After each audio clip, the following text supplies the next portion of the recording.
Rain chased Juliet for years, and the industry jokingly called him Juliet's lapdog. On her 18th birthday, Juliet agreed to be with him. At 19, they tasted forbidden fruit and became addicted, leaving traces of their passion everywhere. At 25, Juliet used suicide to force marriage, but only received a cold response from Rain. "I'm a non-marriage advocate." Juliet left in a huff, only to see 4 words in the man's social media a year later: "Want to get married."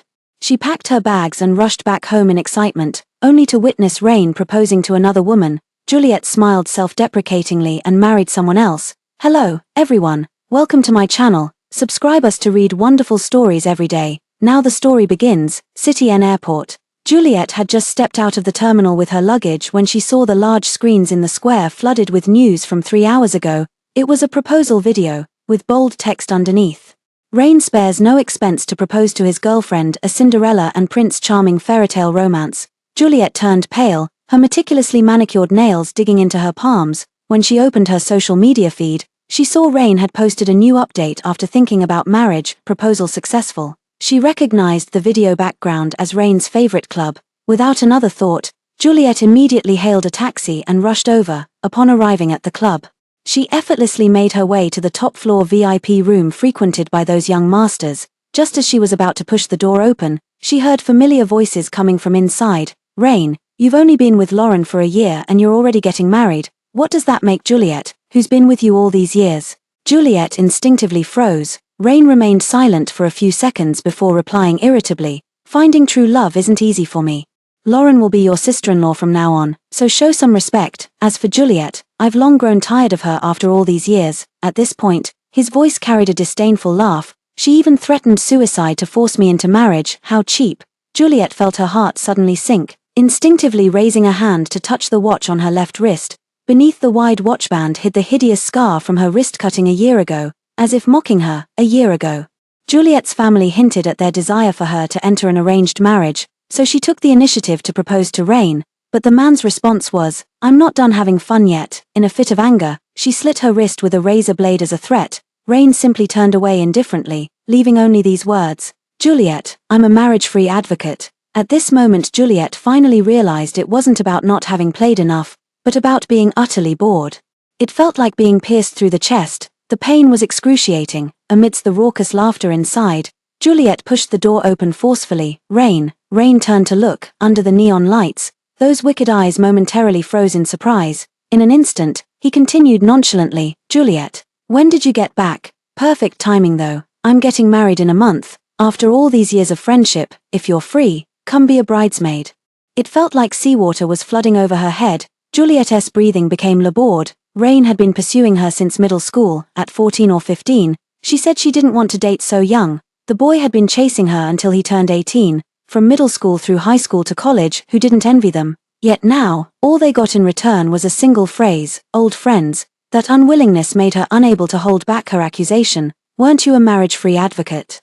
Rain lowered his head and took a sip of wine, his thin lips moistened by the alcohol. In those years, it was these very lips that kissed every inch of Juliet's body, yet now they resemble a bow, shooting arrows straight into her heart. "In those ignorant years, I never met someone I truly wanted to cherish. Now that I have, I only wish to give her the very best." His smile was cold and detached, causing Juliet's inner walls of love to crumble instantly. Juliet felt tears welling up in her eyes.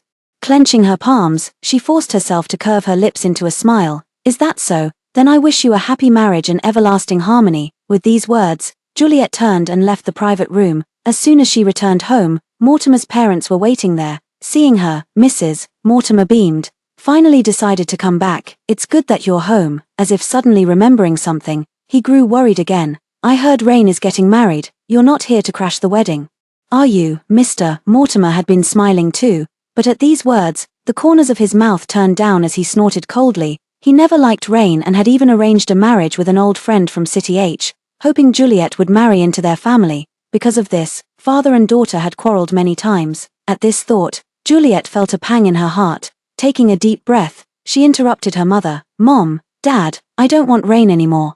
I've decided to marry into the Lester family of City H for an alliance." Mrs. Mortimer widened her eyes in shock, but before she could react, Mr. Mortimer decisively asked, "When?" "I'll make arrangements immediately." Juliet recalled Rain's words and pressed her lips together. "1 month from now, By then, Rain would marry, and she would wed. From then on, they would live apart, north and south, with no connection left. Watching Mr. Mortimer rush off to call his old friend in a frenzy, Mrs. Mortimer wore a face full of worry. Juliet, marriage is crucial for a woman, don't act impulsively. Besides, after all these years with Rain, can you really just cut ties so abruptly? Mrs. Mortimer's palm was dry and warm, like a warm current washing away the pain in Juliet's heart. She suppressed the tears in her eyes. Mom, Rain and I have nothing to do with each other anymore. I trust the person Dad chose. Mrs. Mortimer hesitated for a long moment before finally just hugging her. It's your decision. As long as you're happy, Mom will definitely support you. Juliet nodded with reddened eyes. I will be happy, I will. When Juliet returned to her room, the first thing she saw were all the items related to Rain filling the space. From the oversized beanbag by the floor-to-ceiling window to the diamond earrings on the dressing table, they had lived together for so long that the gifts he gave her became too numerous to keep. Eventually having to be sent back to the Mortimer residence, now each object felt like a thorn laced with memories, piercing Juliet's heart until it bled. Juliet closed her eyes briefly and called out to the door, Nanny Wang, replace everything in the room. Nanny Wang entered the room with several maids. Miss, everything. Juliet nodded.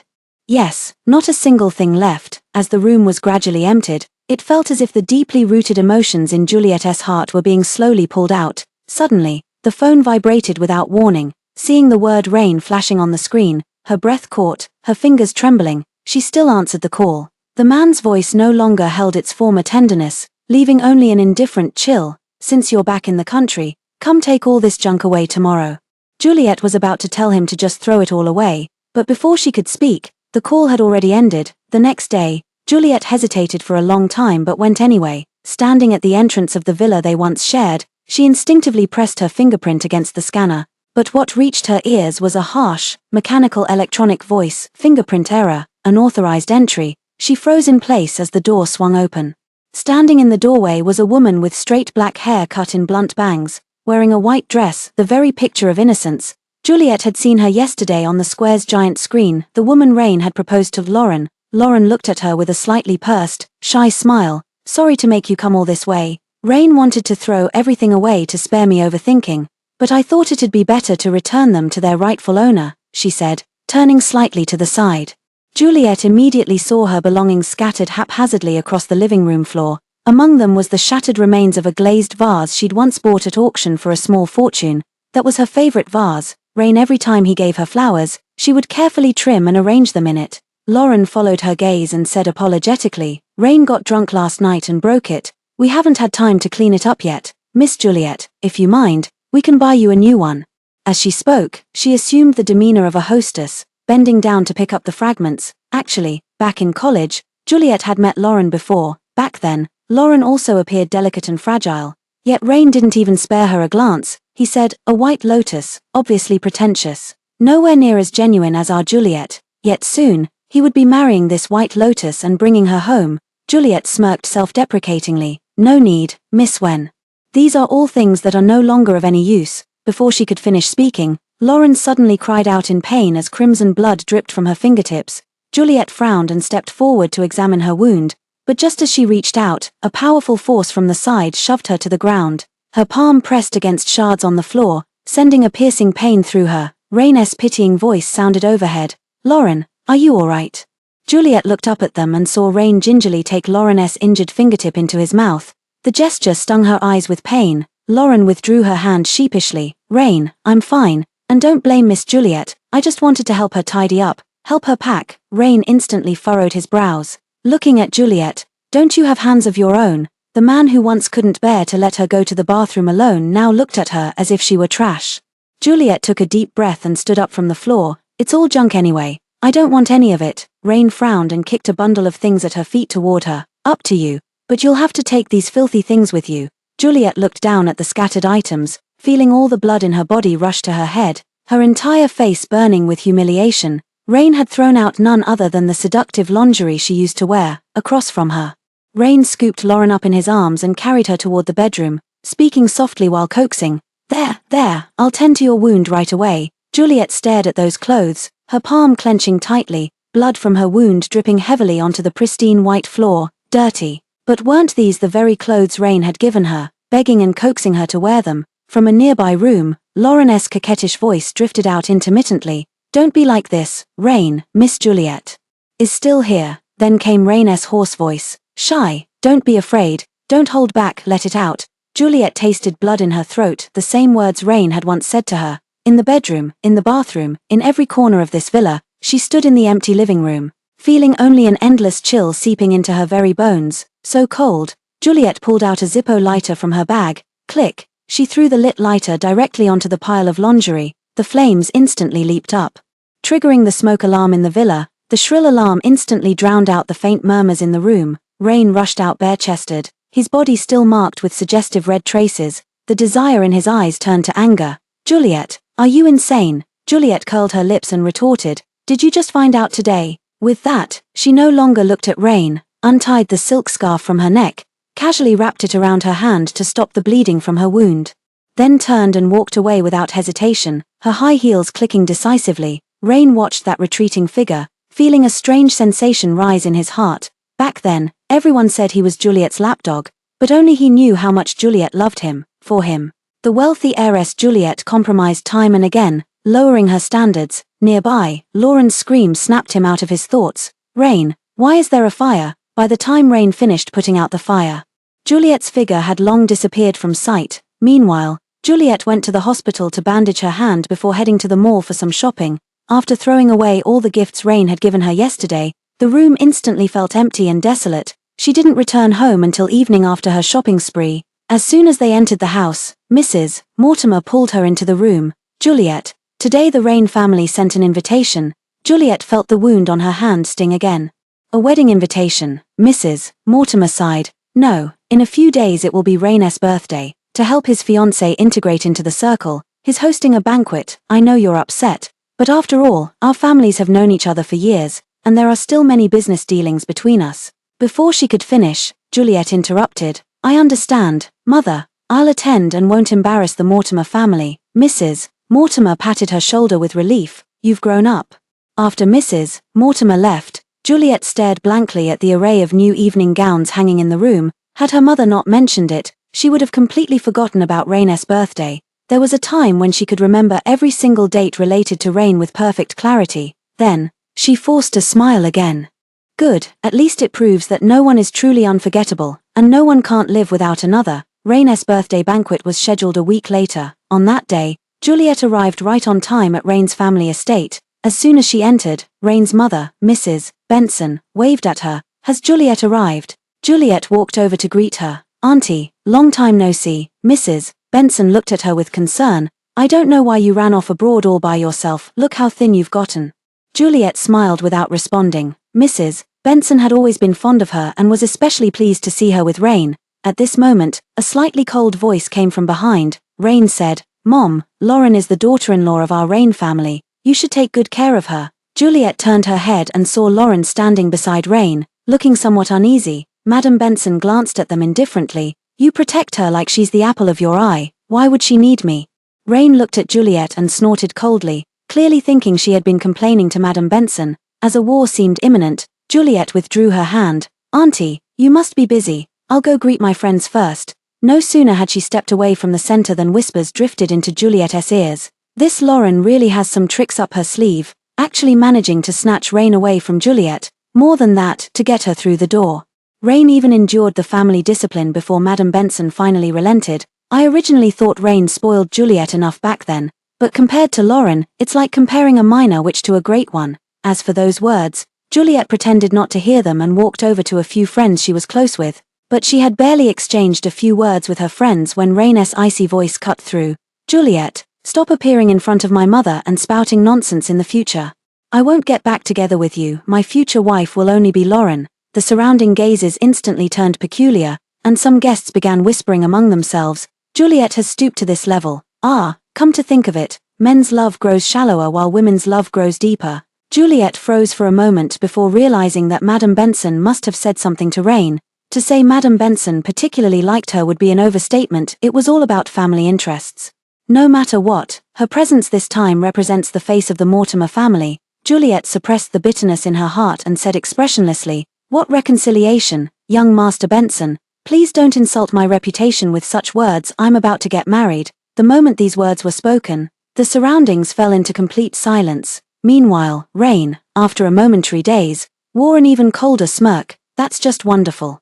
Juliet's hand trembled slightly as she held the wine glass. She took a deep breath and set the glass on the table. To avoid misunderstandings, it's better if we keep our distance. With that, she turned and walked away from the crowd. Behind her, Rain's friend asked, "Is Juliet really getting married?" Rain's lazy, disdainful voice clearly reached Juliet's ears. "She's already been ruined by me. Who would take her? It's just to save face for myself." Juliet turned pale, her nails digging into her palms, yet the pain in her palms couldn't compare to the ache in her heart. She wanted to leave, but just as she reached the artificial lake in the garden, someone called out to stop her. "Where is Miss Juliet going?" She turned to look and found it was Lauren. Lauren's smile was perfect, yet somehow utterly false. Juliet frowned slightly, unwilling to engage with her further. "I have matters to attend to, so I'll be going now."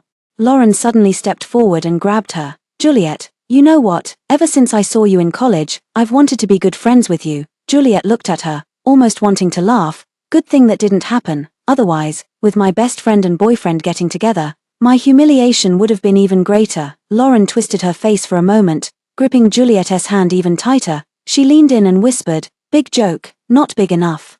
Juliet hadn't even processed what was happening when Lauren yanked her into the artificial lake. Water rushed into her nose and mouth. She flailed in panic, only to find the water wasn't deep at all. She had just stood up when a blur flashed before her eyes. Rain rushed into the water and pulled the still flailing Lauren into her arms. After hurriedly carrying the person in her arms ashore and confirming Lauren was unharmed, Rain turned a dark expression toward Juliet, who had climbed onto the bank by herself. "Juliet, don't test my limits." Many guests also gathered around. Juliet stood there in disarray, her soaked dress clinging to her curves. A cold wind blew, making her shiver involuntarily. Lauren tugged at Rain's coat wrapped around her, with droplets on her lashes that could have been tears or lake water. Her voice trembled. "Miss Juliet, I'm sorry. I didn't mean to pull you when I fell. It was just instinct when you pushed me." Seeming to realize the crowd around her, she quickly changed her tone. "It was all an accident. Sorry for worrying everyone." All eyes were fixed on Juliet. Juliet pulled at her pale lips and sneered. "Do you think this is some ancient harem drama? There are surveillance cameras everywhere here, don't you know?" The words were barely out of her mouth when Lauren flashed a panicked look in her eyes. Juliet looked at Rain and said, "Check the surveillance footage." "Enough," the man said coldly. "Juliet, this is the Rain residence, not the Mortimer household. You don't get to call the shots here," Rain said softly as she brushed away Lauren's hair sticking to her cheek. "Go change your clothes." The two turned and walked away entwined, making the solitary Juliet seem all the more like a joke. Many people appear to offer comfort, but in reality, they're just kicking someone when they're down. Forget it, Juliet, don't dwell on it. Those two have actually been together for a while now. "Yeah, I caught them checking into the Bulgari Hotel 3 years ago, but I thought it was just a fling." Some even teased, "Juliet, there are plenty of good men out there. If you're not getting married, you and I could give it a shot. I don't mind that thing with Brother Benson." Juliet's fingers were icy and stiff, her heart gradually sinking into the dark depths of that lake. 3 years ago, precisely 1 year after she and Rain had graduated from university. During that period, Rain had indeed stopped clinging to her as before. She simply thought he was under too much pressure after taking over the Benson Corporation, never suspecting his infidelity. So even those few remaining beautiful memories between her and Rain were nothing but her own self-deception. This truth made the wound in her heart fester and rot as if accelerated. Beyond any cure, at that moment, a black suit jacket was suddenly draped over her shoulders. A deep, magnetic voice came from behind. "Be careful not to catch a cold." The faint warmth snapped her out of her daze. She looked up and met a face with sharp, impossibly handsome features, staring at the unfamiliar man. Her body stiffened with wary alertness. "Who are you?" The man raised an eyebrow slightly. "Kane." Juliet froze. It was him, her fiancé whom she had never met before. Just as Juliet was lost in thought, Kane spoke again. "Come with me." Juliet tightened her coat and followed. "What brings you here?" The man ahead didn't turn back. "Came to City N for business. Had dinner with Uncle Lin. Heard you were here, so came to see you." As luck would have it, she witnessed the entire commotion just now. Juliet wasn't sure Kane had been watching, nor how he might view her now. After a moment's hesitation, she spoke hoarsely. "There was indeed a ridiculous fling between me and Rain. I never intended marriage fraud. I'd planned to meet you before the wedding to explain everything. The Lester family was City H's elite aristocracy, and she had no desire to make such a formidable enemy for the Mortimers. She bit her lip and lowered her lashes. If Mr. Lester minds, our engagement can be called off. Kane halted in his tracks. Juliet, with her head down and not looking, walked straight into him. Perhaps it was the pain from bumping her nose, but all the pent-up grievances surged up at once. Her eyes reddened in an instant. Kane lowered his eyes to look at her without speaking. Juliet said with a nasal tone, "We could also sign a prenuptial agreement. After marriage, I won't interfere with your private affairs. I'll just be a good luck charm whenever you need me to appear, Mrs. Lester." Kane replied in an even tone, "I'll take you home first, in the car." The two remained silent the entire way until the vehicle stopped at the gate of the Mortimer residence. Kane finally said in a deep voice, "Juliet, everyone has a past. I, too, once loved someone for many years, but fate wasn't on our side. Still, I won't cross the line, if you don't mind. You should focus on preparing for the wedding." Juliet's heart, which had been hanging in suspense, finally settled. She let out a long sigh of relief and curled her lips into a smile. "I don't mind."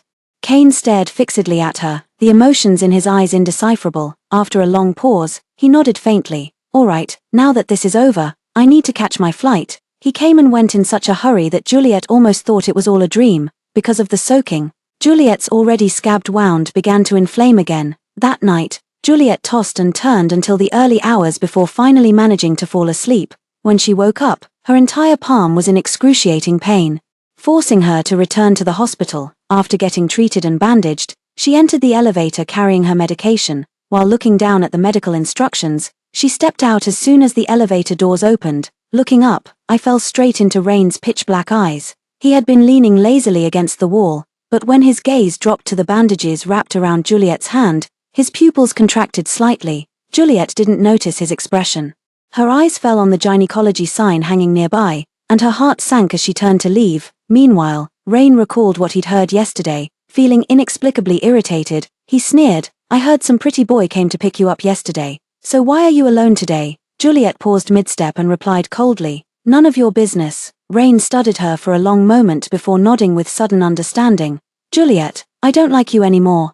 Whether it's playing hard to get or deliberately finding someone to make me jealous, these tricks won't work." Juliet frowned and was about to speak when a soft, delicate voice interrupted from nearby. "Rain, I've finished the examination." Lauren came out and saw Juliet, a trace of resentment flashing in her eyes. But in an instant, she smiled and took Rain's arm. "Rain, the doctor said I'm already 1 month pregnant, and you need to control yourself from now on." Rain paused for a moment, then let out a low chuckle from his chest. He reached up and ruffled Lauren's hair. "Whatever you say, Mrs. Benson." Lauren threw herself into his arms, then asked cautiously, "Aunt Benson will be happy to hear this news, won't she?" Rain kissed her forehead. "Of course." Juliet watched this scene, her throat tightening as if gripped by an invisible hand. Back then, she had also fantasized about what Rain's child would look like, but Rain either used condoms or made her take birth control pills.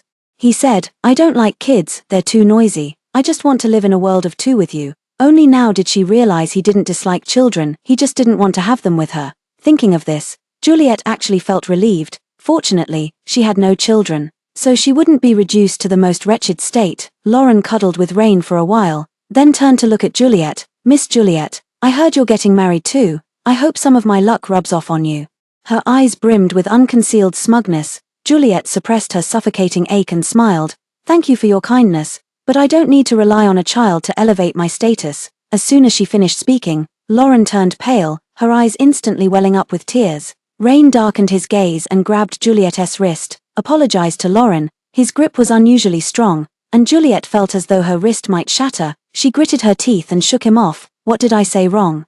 Rain wanted to step forward but was blocked by Lauren. Her eyes reddened. "Forget it, Rain. Miss Juliet is right, my humble background makes me unworthy of you." Rain held her in his arms, heart aching, while casting a cold glance at Juliet. "So what if you're a wealthy heiress? Aren't you just as shameless and cheap in bed?" The utterly emotionless words crushed Juliet's self-esteem beneath their heel. A sudden chill left her limbs frozen. She had refused all those shameful actions and words from Rain at first, until he coaxed her gently again and again. "Juliet, don't you love me? I swear I'll treat you well forever." The dignity she had sacrificed for love now became the blade Rain wielded against her. "Rain, don't you have a heart?" Juliet trembled through clenched teeth. She couldn't comprehend why the Rain who once treated her as his most precious treasure had become like this. From 14 to 26. They had been entangled for 12 years, yet she felt as if she had never truly known Rain at all. Rain looked at her, his disdain almost palpable. My heart belongs to Lauren, though she comes from humble origins, her soul is noble, she is my most compatible soulmate. With that, he took Lauren by the hand and left. Juliet watched their retreating figures. Her vision blurred by tears, her heart aching so intensely she could barely breathe. That very night, Juliet heard the news of Lauren's pregnancy spreading throughout their entire social circle. Unwed pregnancy was considered disgraceful in well-bred families, yet Rain might have been too overjoyed, making a grand announcement of it. Within 2 days, the Mortimer family also sent out invitations for the bridal banquet, but the groom's name was conspicuously absent. The entire high society of City N was abuzz with speculation about the groom's identity, creating quite a stir. Juliet stayed at home, determined to ignore the outside commotion, but an old friend who used to get along well with her, Lucy, came to ask, "Juliet, are you really getting married?" Not to save face, nor to spite Rain, Juliet was momentarily stunned, feeling both heartbroken and amused. Even now, her friends still believe she wouldn't marry anyone else. She asked, "In your eyes, do I love Rain so much that I can't live without him in this lifetime?" Lucy gave a mocking smile. "Your invitation didn't even include the groom's name. Everyone's speculating whether you're waiting for Rain to change his mind." After a moment's hesitation, Juliet exhaled, "This has nothing to do with Rain. My new husband's identity is rather special, so let's not bring this up again." Her marriage to Kane wasn't just a simple union, it involved the strategic alliance of two families. With many PR statements still being prepared, they had already agreed to announce the wedding news only on the day of the ceremony itself. Lucy thought she was just being stubborn and sighed, but didn't say anything more. With just half a month left before the wedding, Kane called. "Since the wedding is coming up quickly and there's no time to contact a famous designer for a custom dress, do you have a favorite wedding gown style in mind? If not, I'll make the arrangements directly." Juliet recalled a wedding dress she had seen in a magazine before. "Yes, I'll go take a look tomorrow." "All right," Kane responded. "Let me know if you need anything at all." The next day, Juliet went straight to the renowned designer's studio. The studio was spacious, and on the first floor, right in the center, her favorite wedding dress was displayed prominently. As she walked over, the staff had just taken the dress down at her request. Suddenly, a voice came from the entrance. "Rain.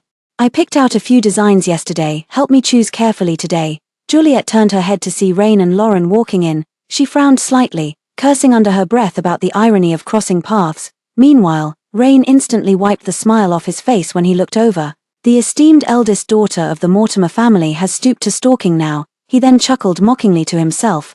"Then again, you were always fond of prying into my schedule back then." Hearing this, Juliet interrupted, quite confident, "Aren't you? If you don't have brains, at least you have eyes. Can't you see I was here first?" Rain froze. Juliet set her bag aside to try on the wedding dress when a crimson invitation slipped out. Rain's pupils contracted as she instinctively pressed, "What's this?" Juliet glanced over. "You from the Rain family must be too busy to attend my bridal banquet, so I won't waste an invitation." Rain opened the invitation and saw the same date as his wedding day.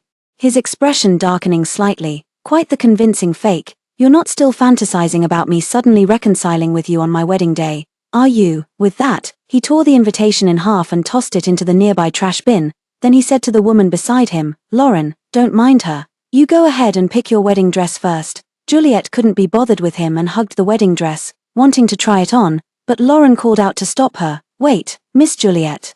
I had my eye on that wedding dress yesterday. Could you give it to me? I know you're upset that I'm marrying Rain, but there's no need to be so hostile and compete with me over everything," Juliet said coldly. "But when I asked yesterday, the staff clearly said no one had reserved it." Before she could finish, Rain snatched the wedding dress from her arms. She stumbled from the sudden pull and fell onto the wide skirt. Rain looked down at her from above. "Juliet, haven't you caused enough trouble? You'll never get married anyway, so what's the point of trying?" Juliet clenched her hands on the wedding dress, then gradually loosened her grip. In Rain's eyes, she had already become this image, a cheap, hysterical woman who wouldn't stop pestering him. At this thought, it felt like a heavy punch to her heart, the web-like cracks slowly spreading wider. "The pain was nothing compared to what I felt the day I returned home," suppressing that bitterness. Juliet lowered her eyes and released her grip. "Take it if you want." Rain was stunned. "What are you doing?" His voice carried an unconscious panic. No one understood better than him Juliet's relentless nature. Once she set her sights on something, she would never let it go. Juliet stood up, glancing at the snow-white wedding dress on the floor. How ugly. With so many dresses to choose from, why insist on snatching this one? She let out a soft, low laugh after speaking. Without even looking at Rain, she turned and walked straight out of the bridal shop. Standing by the roadside, she dialed Kane's number. Her voice sounded muffled. Didn't find one I liked. That wedding dress from earlier, she used to really love it. But just now, holding it in her hands, she no longer felt that same eager excitement from before. She suddenly remembered that when she first fell in love with that wedding dress, she was sitting beside Rain and had even pointed it out to Rain.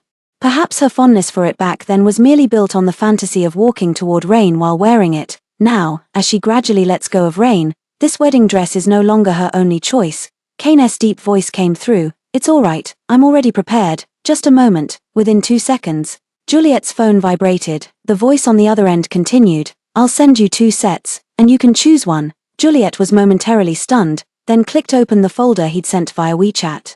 There were 2 wedding dresses. One was a vintage piece once worn by a famously charitable European queen renowned for her lifelong love with the king, which had previously fetched a sky-high price at auction. There's another set, the final masterpiece of an international wedding dress designer, countless women's dream gown, worth millions. Juliet looked at it, and suddenly all the restlessness and gloom in her heart dissipated like the wind. You choose, she said after some thought.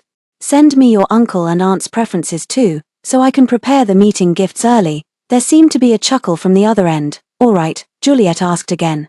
When are you coming over? Kane said. I'm abroad negotiating a collaboration. I won't arrive in City N until the day of the bridal banquet, Juliet replied. All right. After hanging up, the familiar scent of tobacco suddenly reached her nose. She turned her head and saw Rain standing at the shop in trance watching her, the familiar brand of cigarette dangling from his lips. He asked in a low voice, Who are you talking to? The smoke blurred his features. Juliet couldn't make out his expression. She replied coolly, My future husband. The calm tone made Rain pause, that strange feeling surging up in his heart again. He hated this feeling and immediately scoffed. Addicted to acting, old habits die hard. Then, he stubbed out his cigarette and turned back into the wedding dress shop. In the following days, Juliet stayed peacefully at home preparing for marriage, no longer going out. Meanwhile, Mr. Mortimer and Mrs. Mortimer were also busy, with only one daughter, Juliet. They had decided to relocate their business from City N to the north, planning to settle down permanently in City H to accompany Juliet. On the eve of the bridal banquet, Lucy and a few close girlfriends organized a gathering at an upscale club. Midway through, she stepped out to the restroom. On her way back, she passed by a private room. The door of the room was slightly ajar, and at first glance, she could see Rain sitting there with a somber expression. Juliet paused instinctively. A teasing voice came from inside. Rain, you're getting married tomorrow. Why are you still calling us out for drinks? Something bothering you? What do you know? Sister-in-law is pregnant. Brother Benson must be pretty frustrated lately. Rain didn't respond. At this moment, a scantily dressed woman with seductive makeup boldly approached him. Young Master Benson, shall I keep you company for a drink? As Rain. There had never been a shortage of people throwing themselves at him one after another, but he would usually refuse. In the past it was because of Juliet, now it's because of Lauren. Just when Juliet thought Rain would scold the woman away, Rain smiled and said, What's the fun in drinking like this? He poured the wine into the woman's mouth and then kissed those crimson lips. Juliet suddenly felt the resentment that had been festering in her heart vanish in an instant, leaving only disgust behind. So, this person had been rotten from the very beginning. Just as she was about to leave, Rain turned his head to look at her. Our eyes met. He pushed the woman off him. Juliet, why won't you give up? You actually chased me here. He arrogantly pointed at the full bottle of foreign liquor before him. Since you're so infatuated, if you finish this bottle, I'll give you a chance to be my lover. Juliet initially thought about entering and pouring that bottle over his head, but after consideration, decided it wasn't worth it. Doing this might lead to rumors tomorrow that she turned crazy out of love, becoming mentally unstable and acting out everywhere because she couldn't have Rain. She really didn't want her name to be entangled with this person any longer. She gave a faint glance and walked away, but she had barely taken a few steps when her wrist was grabbed. Instantly pulling her into the nearby emergency stairwell, Rain lowered his gaze to look at her, his eyes brewing like a gathering storm. Juliet, what was that look in your eyes just now? His calloused fingertips pressed tightly against the inside of her wrist, sending a shiver through her that made Juliet feel physically nauseous. She shook off Rain, taking a moment to suppress the wave of discomfort. Rain, could you stop being so presumptuous for once? She said impatiently. I'll say it one last time, I'm getting married. From now on, let's act like we don't know each other. Rain clearly didn't believe her. He sneered as he grabbed her hand, violently yanking off her wristwatch and smashing it onto the ground. The hideous scar lay exposed under the dim, icy lighting of the corridor. You'd even resort to suicide just to force me into marriage. How could you possibly marry someone else? Juliet's hand was scratched by the hard steel watchband, drawing faint blood. For the first time, the pain of the wound outweighed the pain in her heart. She looked up, and the expression on Rain's face was exactly the same as when she had forced him into marriage a year ago. She smiled. Why won't you believe that I really don't love you anymore, Rain? I sincerely wish you a happy marriage. Before she could finish, the man buried his head and kissed her roughly. Juliet felt her stomach churn. She bit down hard, the metallic taste of blood flooding her mouth. Rain recoiled in pain, his lips bleeding as crimson fury burned in his eyes. Are you insane? Juliet wiped her lips forcefully, her brows tightly knitted. Don't touch me. I find it disgusting. With that, she pushed open the emergency exit door and walked out. Meanwhile, Rain stood frozen in place, his eyes filled with disbelief. As soon as she exited the emergency stairwell, Juliet immediately bumped into Lucy, who had come looking for her. Lucy glanced at the emergency exit door with concern.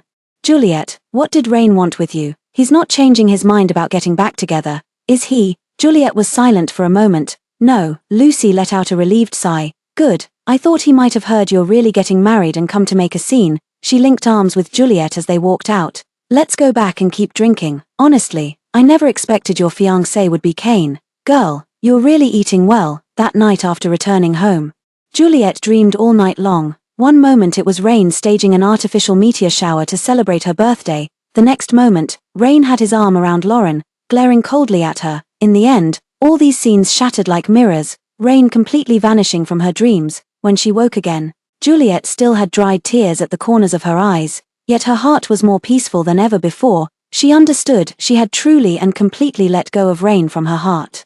The Mortimer family's bridal send-off banquet was modest, inviting only close friends and relatives, while the main feast was held at City H. Lester's residence. To Juliet's surprise, Kane even brought along that wedding gown once worn by a European princess. Seeing Juliet's gaze, he curled his lips slightly. I think both outfits suit you perfectly, one to wear in City N, and the other for the occasion in City H. Juliet felt a stir in her heart. It's too extravagant, Kane said gently. Whether as the eldest daughter of the Mortimer family, Juliet, or as Mrs. Lester Juliet, you're worth it. Juliet smiled. With a man like this, as long as she didn't beg for love, she could live this life well, couldn't she? The bridal banquet was held at noon, with not many guests in attendance, but all the right people were invited. However, many guests were visibly startled when they saw Kane. For a moment, the crowd buzzed with whispers. I thought Juliet was just putting on a show of a fake marriage to pressure President Benson into submission. Who knew she'd actually marry Kane? Before, Rain kept saying Juliet wouldn't be able to marry anyone without him, but now she's not only married, she's landed the most eligible bachelor in the entire country. Quick, take a picture. Aren't we going to Rain's wedding banquet tonight? We can show it to young Master Benson later. A crowd of onlookers reveled in the drama, their camera flashes lighting up the scene, but Juliet paid no attention to any of it. After the bridal farewell banquet, she followed Kane straight to the airport. The two would take a private jet directly to City H, where the main wedding banquet would be held. As she boarded the plane, Juliet turned back for one last look. The largest screen was broadcasting the live wedding of Rain and Lauren. Since the ceremony hadn't begun yet, their wedding photos kept scrolling on the screen above. Kane noticed her gaze but said nothing, only asking considerately, reluctant to leave. Even after marrying into City H, you can still visit often. She withdrew her gaze without emotion. No, I'm just very relieved that she still had a chance to start life anew. An hour later, the plane pierced through the sky. Juliet will never, ever come back again. City N's most luxurious 5-star hotel, the balcony of the lounge. Rain leaned against the white-painted railing, his index finger twitching slightly as a fleck of ash fell from the flickering ember at his fingertips. His best friend Jack, serving as his groomsman today, reminded him, Rain, the wedding is about to start. Rain's eyes darkened momentarily. I know. Then he asked casually, has the Mortimer family arrived? Jack froze for a moment, not understanding why he would bring up the Mortimer family at this time, but he still answered, Juliet's family didn't come, it was her uncle who showed up. Rain's expression visibly darkened, the inexplicable anger in his heart refusing to subside. She knows her place. He spat out the words coldly, stubbed out his cigarette, and turned to leave without another word. Upon entering the hotel lobby, the small group of people who had been whispering together immediately fell silent at the sight of him, their expressions guilty, but Rain didn't notice. Instinctively scanning the bustling crowd with his eyes, not spotting the familiar figure he was searching for, he felt something inside him collapse in an instant. By the time he regained his composure, he realized he had already dialed Juliet's number. The phone fell silent after a series of busy tones. Rain frowned. Before, no matter when. As long as it was his call, Juliet would always answer within 3 seconds. Just as he hesitated whether to call again, Benson's mother walked over. "Why are you still standing here? Child, hurry up, the wedding ceremony is about to begin." Rain suppressed the unease in his heart after all. Coming. The wedding proceeded through all its formalities while his mind was elsewhere. At 9 in the evening, Rain returned to the presidential suite on the hotel's top floor. Lauren had already changed out of her wedding gown into a comfortable silk nightdress. Seeing Rain return, she hurried to embrace him, burying her head in his chest. "Rain, now we're finally husband and wife in every sense." Rain had drunk quite a bit, his eyes now dark and heavy as if they could drip with intensity. He lightly grasped Lauren's wrist, seemingly deaf to her protests, pulling her straight toward the bedroom. Throwing her onto the bed, Rain immediately leaned over her. Pressing down, he plundered without restraint, Lauren nearly suffocating under the weight of his kiss, but she only thought it was because Rain was too happy today. She called his name emotionally, Rain. Rain also sighed softly, "Juliet." Before his voice faded, both of them froze. Lauren clenched her fists in disbelief, yet her face betrayed nothing as she feigned incomprehension. "Rain, what did you say?" Rain was now fully awake. He looked down at Lauren. Her delicate face bare of makeup, radiating vulnerability. He adored her like this. But for some reason tonight, Juliet's face kept floating unbidden into his mind. He pulled away irritably. Something came up suddenly. "Go to sleep first." With that, he turned and left the suite. Lauren watched the door close. Leaving the room in complete silence, a vicious glint flashed in her eyes. Juliet, on the other side, Jack, who had already gone to bed, was summoned to the club by a call from Rain. When he arrived, Rain's phone on the table had just ended a call attempt from Juliet, and in Rain's call history, the entire screen was filled with Juliet's name. Not a single call had connected. Jack found it strange but still suggested, "Want to try using my phone?" Rain looked up at him. He immediately understood and dialed Juliet's number on his own phone. Within seconds, a slightly hoarse male voice came through the speaker. "What do you want with my wife so late at night?"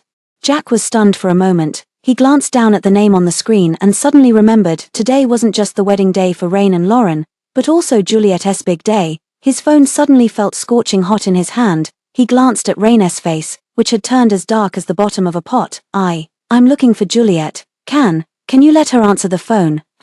Whose call is it?" A soft moan suddenly came from the other end.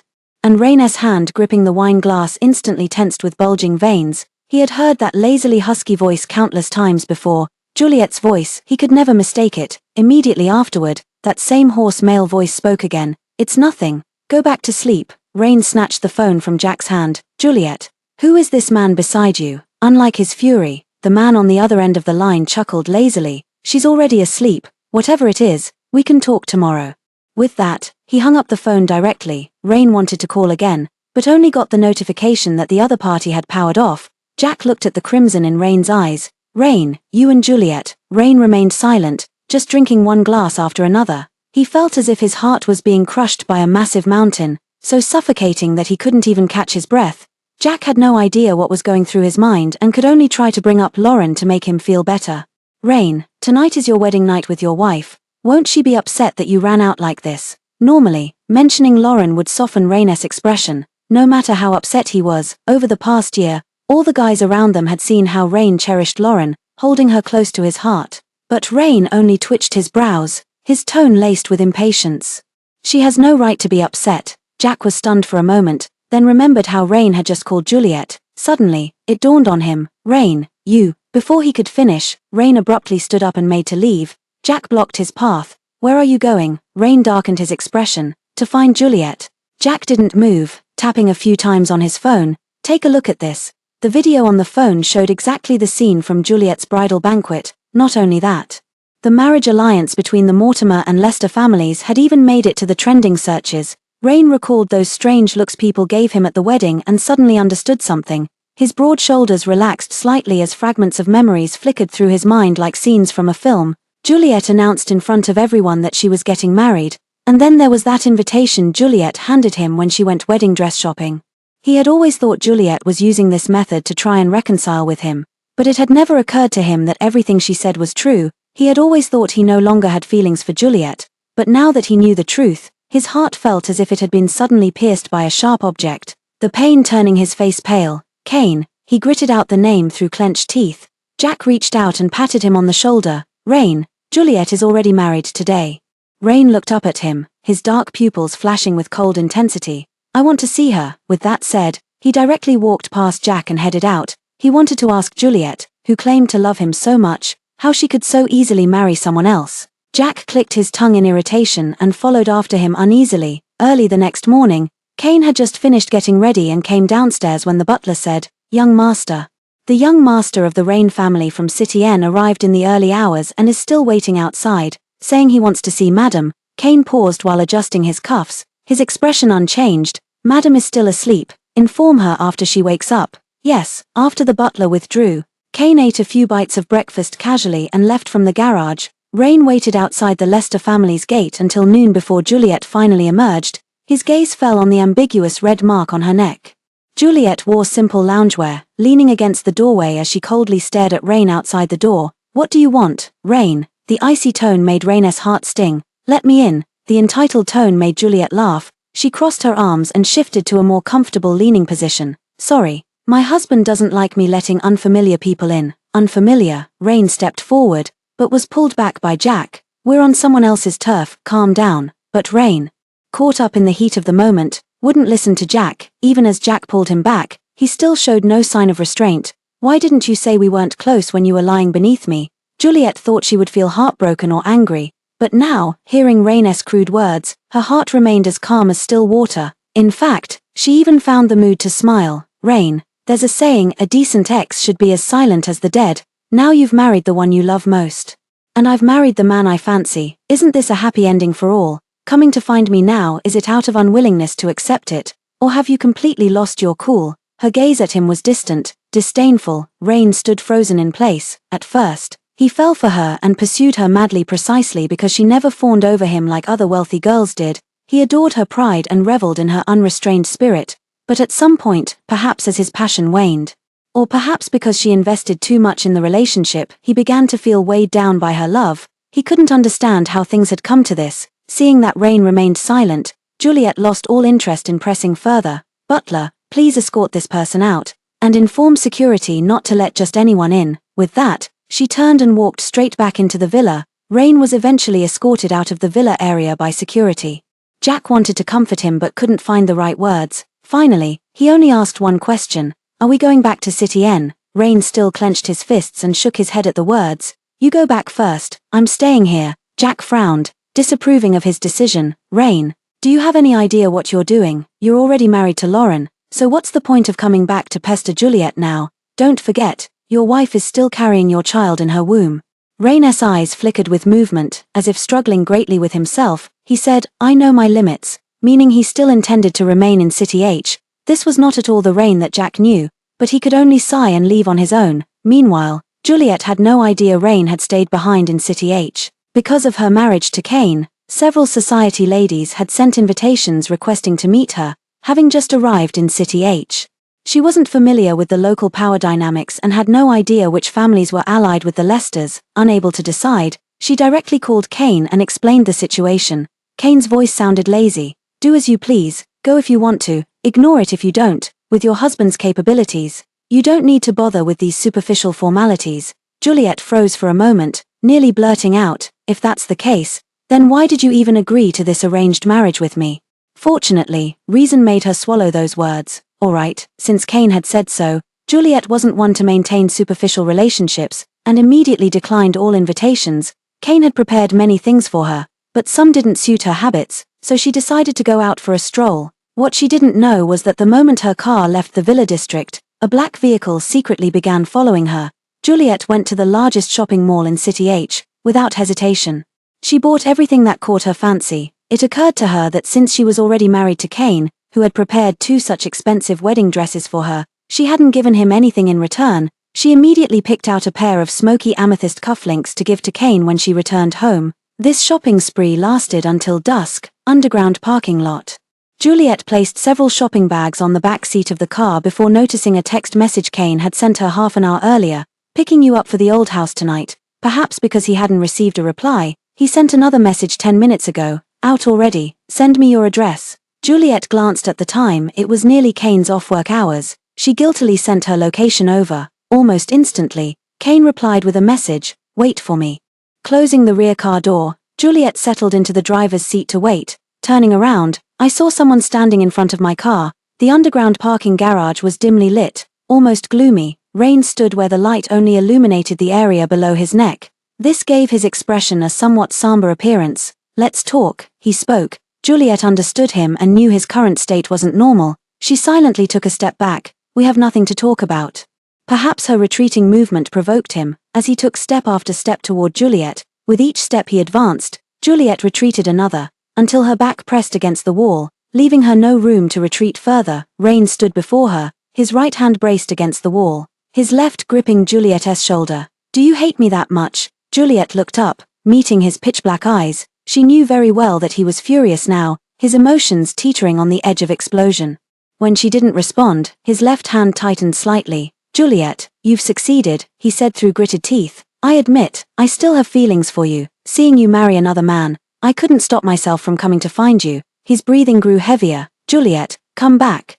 Juliet knew she shouldn't laugh at a time like this, but she simply couldn't help it. After she burst into laughter, Rain's expression darkened even further. Juliet, what do you mean by this?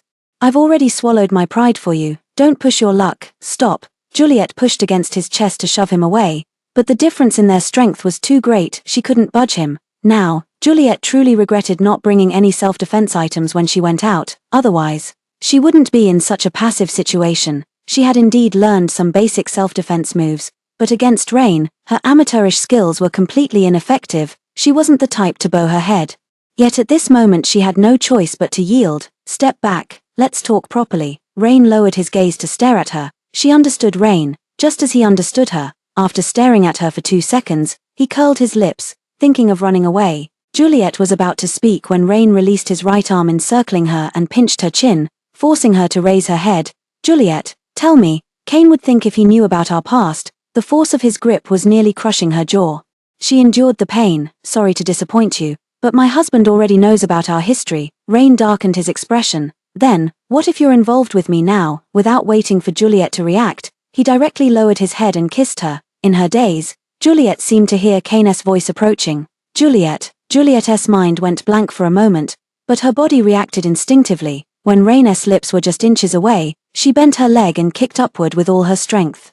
To dodge, Rain had to release her abruptly. Juliet glanced around, no one in sight, and seized the chance to dash sideways. The underground garage was vast, and at this moment, filled with cars. Before she could run more than a few steps, Rain caught up with her, pinning her against the car hood with an arm around her waist. His voice grew deeper with anger. Do you hate me this much now? Have you forgotten who promised to love me forever and marry no one else? Through the thin fabric, Juliet could distinctly feel Rain's calloused fingertips, his palm pressed tightly against her waist. They had used this position countless times in their memories.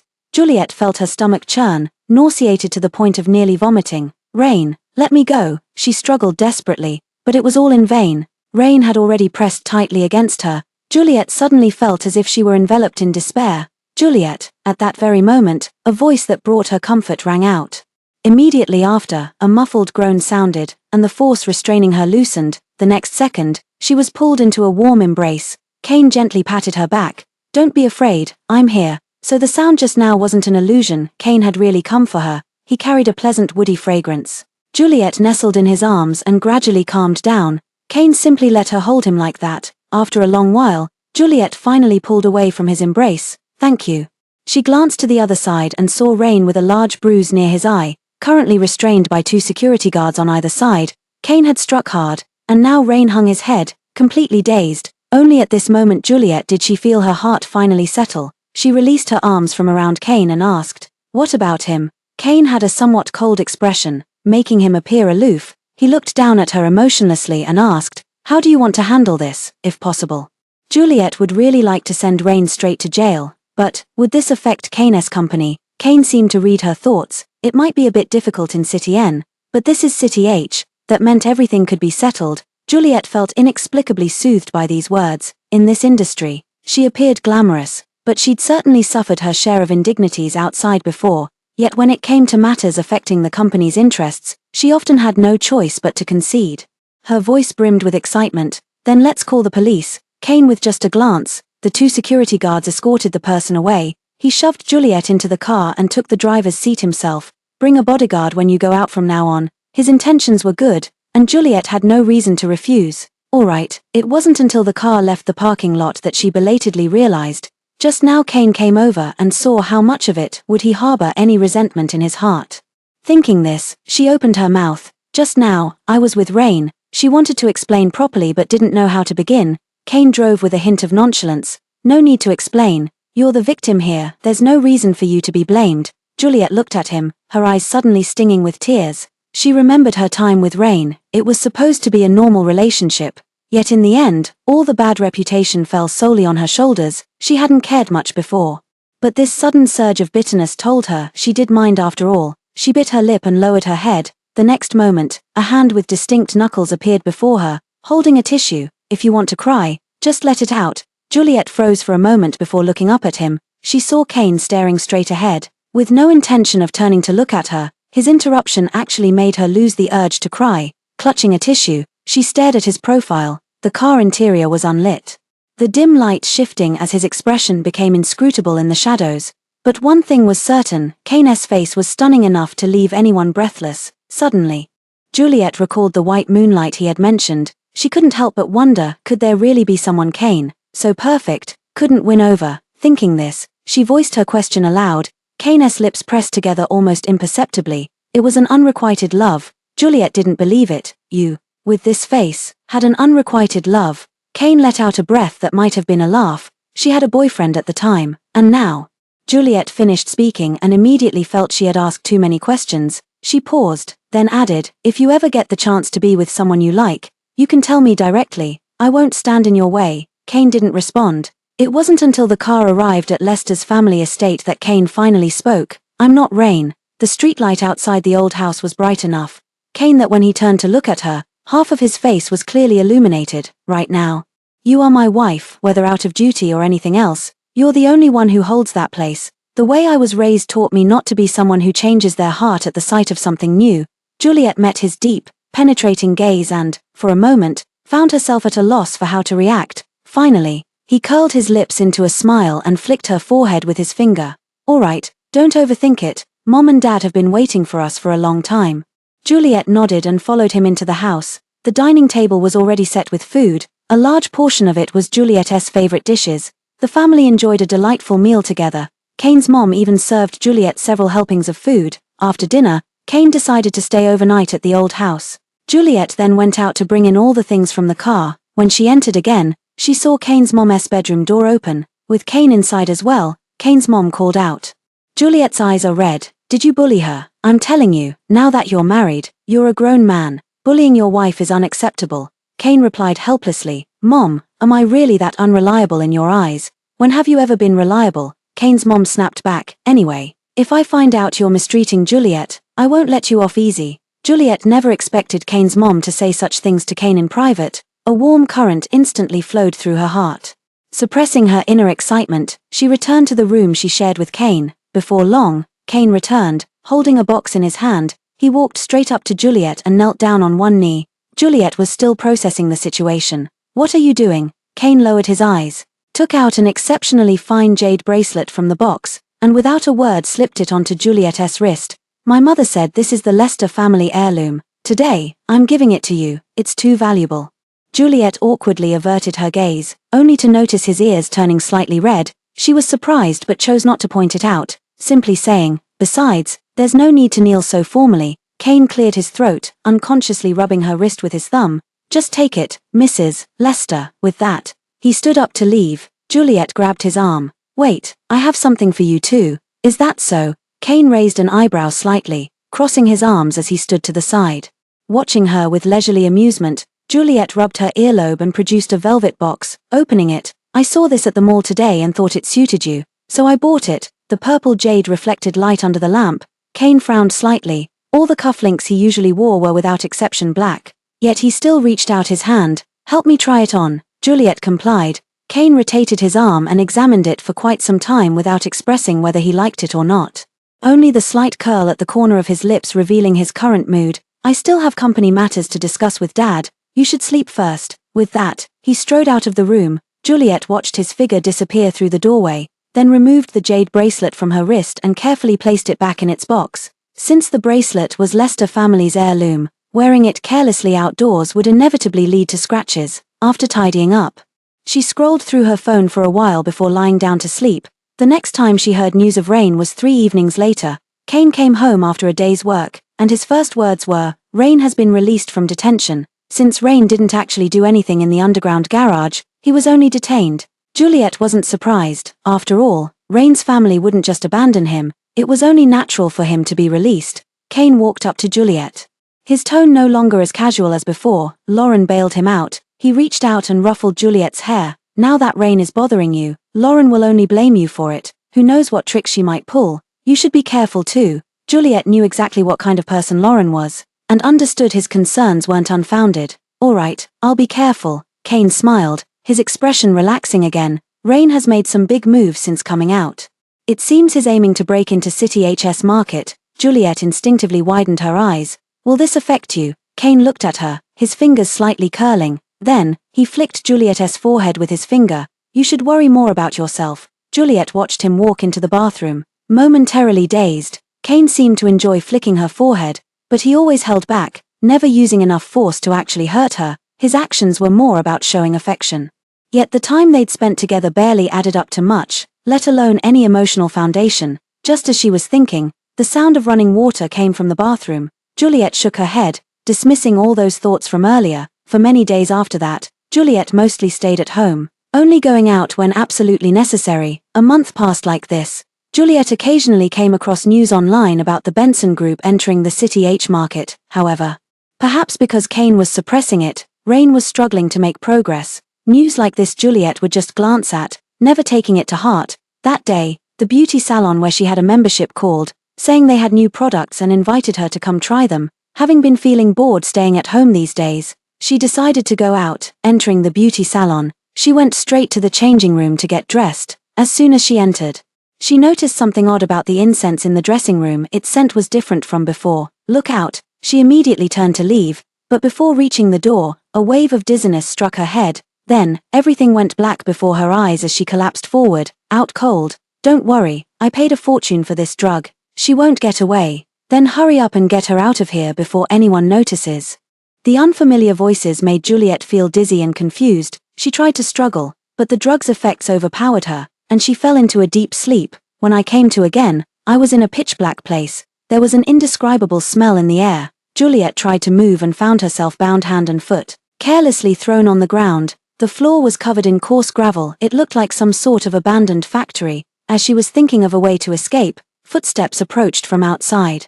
"Why hasn't that woman come yet? We've already tied the person up. Is she trying to back out of the deal?" "When I went out to buy cigarettes earlier, I heard police sirens blaring non-stop. No idea what big incident happened. Who cares? Anyway, we'll take the money and leave this place once we get it. That woman asked us to kidnap someone. She won't let us get caught just like that." Footsteps stopped at the door. Juliet kept her eyes closed, though her head remained groggy from the medication. She had mostly pieced together her current predicament. She couldn't claim to have been a complete saint in her life, having been spoiled and domineering, but in truth, she'd never truly crossed anyone. If there was one woman who held a grudge against her, it could only be Lauren. She had been feeling panicked. But upon hearing the kidnappers outside mention police sirens, her worries eased somewhat. Kane must have already realized she was missing, though she didn't know how long she'd been gone. She was certain Kane would find her soon. There was no particular reason, she simply trusted in his capabilities. With these thoughts, Juliet completely relaxed and began conserving her energy. As time passed, the sunlight seeping through the gaps in the cloth-covered windows grew fainter, and the sky outside darkened. There was movement outside again. The 2 men guarding this side exchanged a few words, then lighter footsteps entered. The beam of a flashlight swept across the entire room before finally settling on Juliet. Juliet closed her eyes briefly, waiting until they adjusted to the light before looking up. Even against the glare, she could be certain the person approaching was Lauren. Lauren stepped closer to Juliet, reaching out to tear the tape from her mouth. The sharp pain made Juliet gasp. "Juliet, so you've fallen into my hands at last." Juliet leaned against the cold wall and said unhurriedly, "Lauren.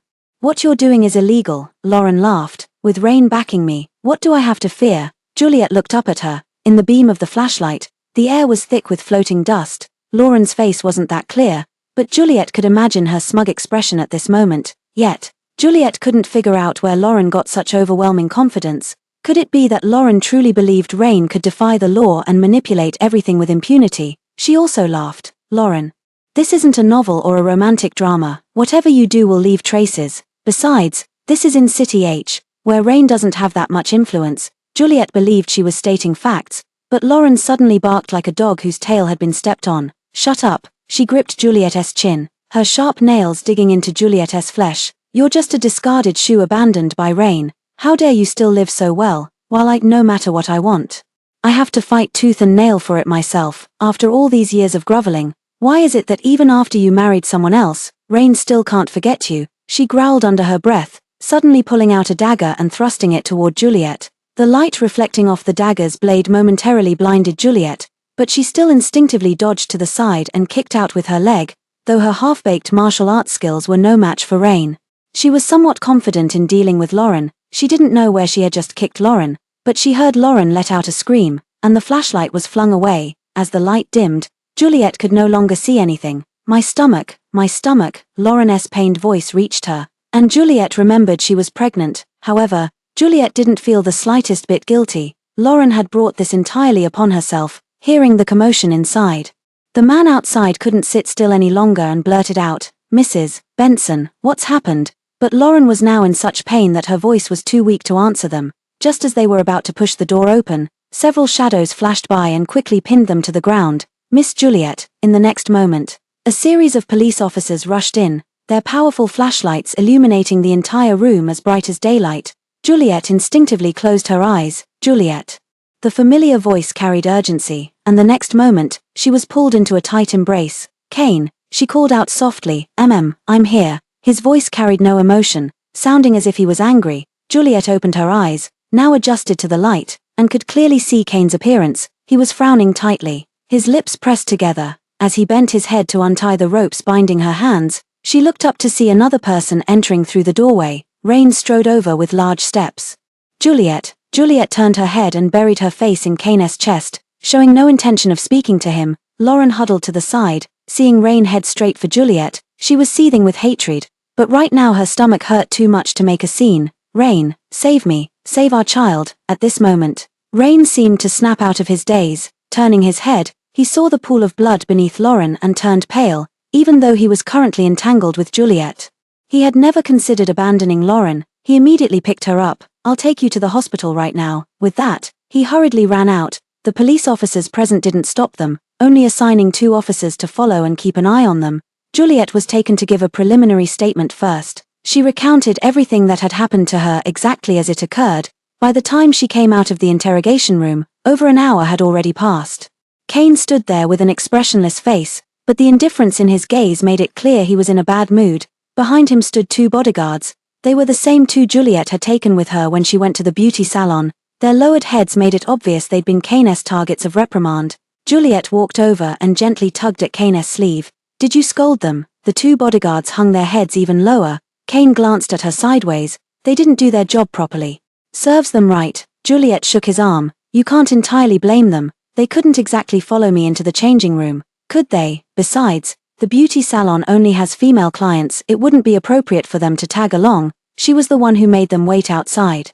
So she bore some responsibility too." Seeing Kane didn't refute, she added, "It's nothing serious on my end, just consider it a lesson learned. Please don't fire them." Unexpectedly, Kane furrowed his brows, looking even more displeased. He lowered his eyes, somewhat gritting his teeth. "You think I'm being unreasonable by firing them?" Juliet shrank her neck slightly, feeling somewhat guilty. Rain would definitely do that, but judging by Kane's temper, he probably wouldn't. She opened her mouth, unsure of what to say, and finally offered an ingratiating smile. Kane tutted, "Though Madam has pleaded for you, your bonuses this month will still be deducted. Starting today, return to your original posts." The 2 bodyguards acknowledged and left. Kane then turned to Juliet. "It was my oversight. I'll recruit some female bodyguards to protect you as soon as possible." This was the first time Juliet had seen him speak so seriously since she'd known him. She turned her head uncomfortably. All right, let's go home. But Kane didn't take her home directly. Instead, he drove her to Lester's private hospital. Juliet thought he was making a fuss. It's so late, and I'm barely hurt. Do we really need to come to the hospital? Kane handed her over to the doctor without room for argument. Be good. I'll feel better after you get checked. Seeing his insistence, Juliet had no choice but to obediently undergo a full set of examinations. The most obvious injuries were the abrasions on her arms, back, and calves. As for the rest of the test results, even with expedited processing, they wouldn't be available until tomorrow. In the end, Kane secured a private hospital room to administer medication to Juliet. Juliet watched him tear open the medicine packaging. For Mr. Kane to condescend and personally apply my medicine, I must be the luckiest person alive. Kane lifted his eyelids to glance at her. Then pressed the medicated cotton swab firmly against her wound. Juliet immediately grimaced in pain. Ouch. Kane, you're getting back at me. The corner of his mouth twitched as he replied indifferently. These hands have never done manual labor, they don't know their own strength. You'll have to bear with me, Miss Juliet. TMPH, so sarcastic. Juliet pursed her lips and said nothing more. Kane didn't retort either, and the pressure from his hands lightened considerably. By the time he finished applying medicine to the wound on her back, she had already fallen asleep on the hospital bed. Kane looked at her like this, used his finger to brush aside the hair covering half her face, and smiled silently. That night, Kane slept in this single hospital room while holding Juliet in his arms. By the time they woke up the next morning, the test results from Juliet's examinations the previous night had come in. Residual sevoflurane was detected in Miss Juliet's system. But this drug can be metabolized by the human body. Other than that, there are no other issues. Kane uneasily flipped through the report several times before his tense expression finally relaxed. Juliet felt a slight flutter in her heart as she sensed his concern. After the doctor left, she couldn't help but ask, Mr. Kane, you care about me this much? Kane didn't deny it and responded with an open-hearted This left Juliet stunned. He reached for Juliet's hand again. Let's go. After all this commotion tonight, you must be hungry. The two walked out of the hospital room. They hadn't gone far when they happened to see two police officers emerging from another ward. Juliet peeked in and was shocked to find the pale-faced Lauren lying in the hospital bed. The two officers recognized Juliet and Kane. One of them said, the suspect survived emergency treatment last night. The baby was saved. We just finished taking her statement. Juliet nodded. Good work. After they left, she remarked with a sigh, she's tough. Last night she had seen it with her own eyes. Lauren was lying in so much blood it was terrifying. Who would have thought the child could pull through after all that? Kane opened his mouth to say something, but then Rain stepped out of the hospital room. Lauren also spotted Juliet standing in the hallway, and immediately became agitated. Juliet, you vicious woman, I'll sue you for intentionally harming my child. Juliet let out a cold laugh. That was self-defense. If anyone's filing a lawsuit, it should be me against you. Ah, Juliet, you. Lauren's remaining words were cut off as Rain closed the door behind her, leaving only indistinct murmurs. Having likely stood guard all night, his unshaven chin bore stubble, giving him an overall disheveled appearance. Juliet had only glanced over when she suddenly felt an arm drape across her shoulders. She turned her head to see Kane gazing at her with profound intensity. His head slightly tilted. Well then, this man's possessiveness runs rather deep. Rain watched their silent exchange, a suffocating pressure building in his chest as if ready to explode. He pressed his lips tightly together and spoke hoarsely. Juliet, let's talk. After a pause, as if anticipating her refusal, he added, about how Lauren hurt you, meaning, he wanted to settle this privately. Ignoring Kane's already furrowed brows, Juliet nodded. All right.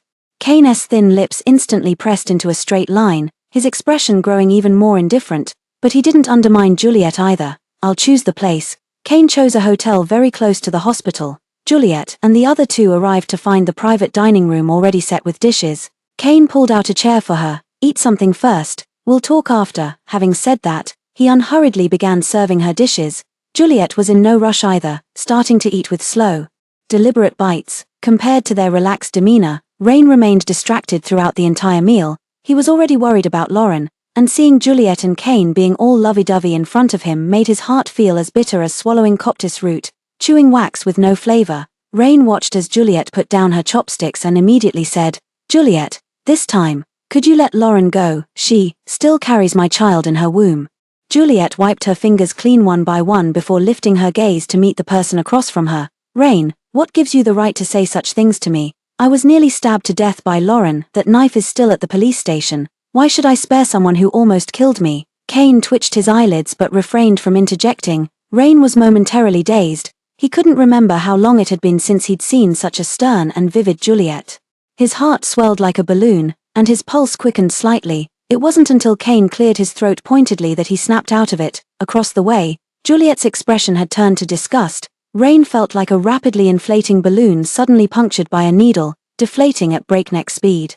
He lowered his head, avoiding Kane's scornful gaze. "You can make any request, as long as it's within my power to fulfill," Juliet said solemnly. "Very well, I have 2 conditions. If you agree to them, I'll forgive Lauren this time. First, you withdraw from the project you're competing for against the Lester family." Rain's expression changed dramatically. He wanted to refuse. He needed this project to establish his footing in City H. Seeing Juliet's resolute expression, he knew there was no room for negotiation. His throat felt clogged, but he still spoke. "Fine. Losing this project wouldn't be the end, there would always be another." He believed in his own abilities. Juliet added, "Second, I want you to never bother me again." Rain paused slightly in expression. He looked at Juliet, his gaze like a searchlight, as if trying to detect any discrepancy between her words and her micro-expressions, but there was none.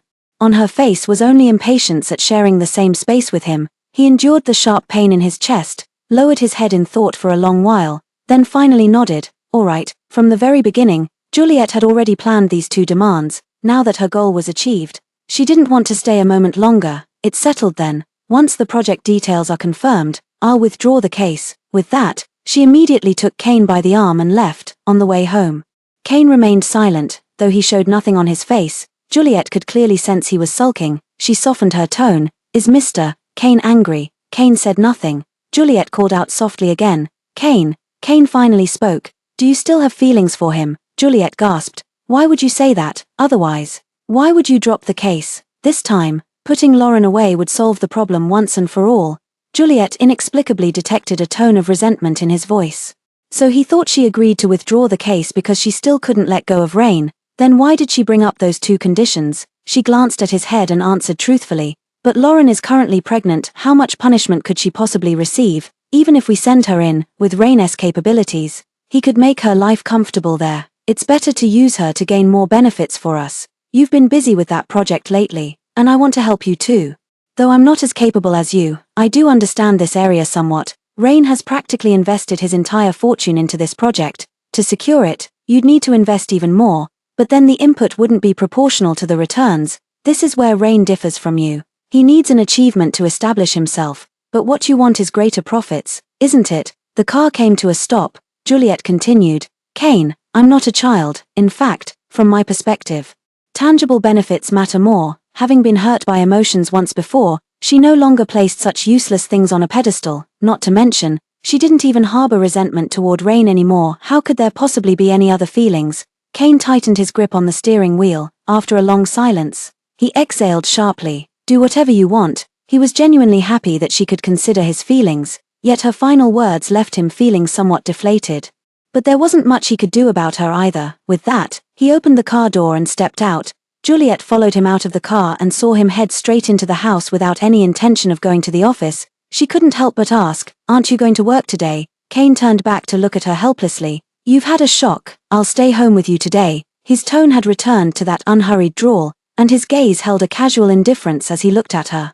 At this moment, Juliet couldn't quite put her finger on what she was feeling inside.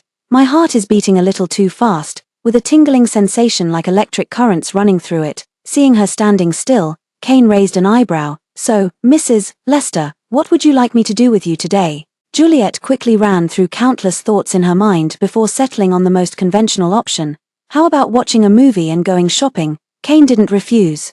"Let's take a shower and then we'll go." With that, Juliet headed straight into the bathroom. By the time she came out, Kane had already finished packing and changed into casual clothes. Hanging haphazardly on the nearby clothes rack were the shirt and suit he changed out of. Juliet lowered her gaze and spotted the smoky amethyst cufflinks at his sleeve. She touched her chin in thought. Hadn't Kane been wearing this same pair of cufflinks all these days? Just as she pondered, Kane's voice sounded at the doorway. "What are you looking at?" Juliet didn't hesitate and asked directly, "Haven't you changed these cufflinks at all?" Kane crossed his arms and leaned against the doorframe. "Yeah, Mrs. Lester bought me just this pair. How could I bear to change them?" Did his words mean what she thought they meant? Juliet blinked. Then I'll pick out a few more pairs for you later. Cain curved his lips, pressing his advantage. Not enough. Juliet suddenly grasped his meaning and declared generously, then I'll get you a complete set, ties, suits, the whole works. Cain lowered his eyes, his gaze shimmering like starlight. Then my thanks to Mrs. Lester. In the end, Juliet kept her promise. Practically replacing every piece of clothing in Cain's wardrobe, Cain also kept his word, spending the entire day with Juliet just like an ordinary couple would, but that was only for one day. After that, Juliet returned to her previous life of staying home alone. She did get to know a few people in the circle, but it was either forming mahjong games with older ladies or going out with young socialites. Those she met as Cain's wife ultimately lacked sincerity, and even when gathering, there was much less enjoyment. Gradually, Juliet also found it boring and rarely accepted invitations anymore. But staying at home is also boring. Even though they only met at night, Cain still noticed. That night, Cain had just finished toying with her and pulled her into his arms. The butler told me you've been staying home every day recently. Juliet didn't have much energy left, but still responded, Cain twirled a strand of her hair around his finger. I heard you majored in design in college. Why not open a studio? That should keep things interesting. No. Hearing this proposal, Juliet perked up a little. A studio, right. Juliet nestled in his arms with her eyes closed. Thinking hesitantly, can I really do it? What if I end up achieving nothing at all? She did major in fashion design in college, which was also her passion, but after graduation, because of her entanglement with Rain, she hadn't picked up a pencil in a long time. Back then, Rain always said that men should work outside while women manage the household. If she wanted to be with him, she should take care of the logistics and look after him well. Most wives in this circle lived exactly like that, so she obediently followed suit. Now, Cain brought up the topic again, and only then did she remember her former dream to become an internationally renowned designer. At this thought, Juliet felt all traces of drowsiness vanish. Cain gently pinched the soft flesh of her cheek. If you want to do it, then be bold, even if you fail. It's nothing, I've got your back. Juliet shot him an annoyed glare. You make it sound like you're my sugar daddy. Cain choked slightly. That could be arranged. He spoke while lowering his head to capture her lips again. Then, once more, Juliet was almost immediately led to forget Cain's earlier suggestion. By the end of the night, she was practically exhausted into sleep. Yet when she woke the next morning, she hadn't dismissed the studio matters they discussed the previous night and began making preparations accordingly. Cain wasn't just paying lip service when he said he'd support her, he proactively assigned some of his most capable staff to assist her. Soon, her studio was up and running. Cain even leveraged his connections to introduce numerous clients to her. Just as the studio was flourishing, an unexpected visitor arrived. Juliet eyed the person being led into the reception room by the front desk, raising a brow slightly. Mrs. Benson. To what do I owe the pleasure? Though she addressed her as Mrs. Benson, Lauren detected no trace of respect in her tone. Lauren felt a flash of jealousy in her eyes. She settled onto the leather sofa opposite Juliet, her belly protruding, a smile playing on her lips. I must say, I'm quite envious. Your studio has flourished so well, Mr. Cain must have given you quite a bit of help. No, with loving eyes, she gently touched her belly. But fortunately, Rain treats me very well, always accommodating, and recently has prepared many things for my baby. Juliet looked at her with a forced smile and remained silent. If her life was truly as good as she claimed, why would she suddenly show up here? No one took the bait, Lauren, her eyes burning with even stronger jealousy, yet she continued smiling. Oh, why am I telling you all this? I came to ask you to make a dress for me. Though I'm only 4 months pregnant and it's still early, I'd like to order a chipao to wear at my baby's 100-day celebration. The receptionist happened to enter with water at that moment. Juliet raised her hand. Lester Young, take the water away. We don't do business with the Rain family. Lester Young froze for a moment, giving Lauren a once-over. Though puzzled about why Juliet would do this, she still nodded and retreated with the water. Lauren contorted her face. Juliet. What do you mean by that? I came here in good faith to do business with you, to bring you money, and this is how you insult me. Juliet couldn't help but laugh. Still don't get it. I'm afraid if you drink water here, and then something happens to your child at home, you'll blame it on me. Not only that, I simply dislike you, and I certainly don't want to design any cheongsam for you. Perhaps I should remind you that last time you kidnapped me, it was Rain who made significant concessions to protect you. If you provoke my displeasure again, I can absolutely file another lawsuit against you. After all, I've kept all that evidence carefully preserved. Lauren instantly turned pale. She took several deep breaths before barely managing to suppress the fury in her heart. It was precisely because of this incident that Rain held so much resentment toward her. but she refused to bow her head before Juliet. Since Rain is willing to sacrifice so much for me, it must leave a bitter taste in your mouth, doesn't it, Juliet? I managed to snatch Rain away from you, and I won't lose to you in the future either. Just you wait. Juliet simply watched as she spouted these harsh words before turning and leaving in a huff. She thought the matter was over, but that very night, as soon as she stepped through her front door upon returning home, she received a call from an unknown number.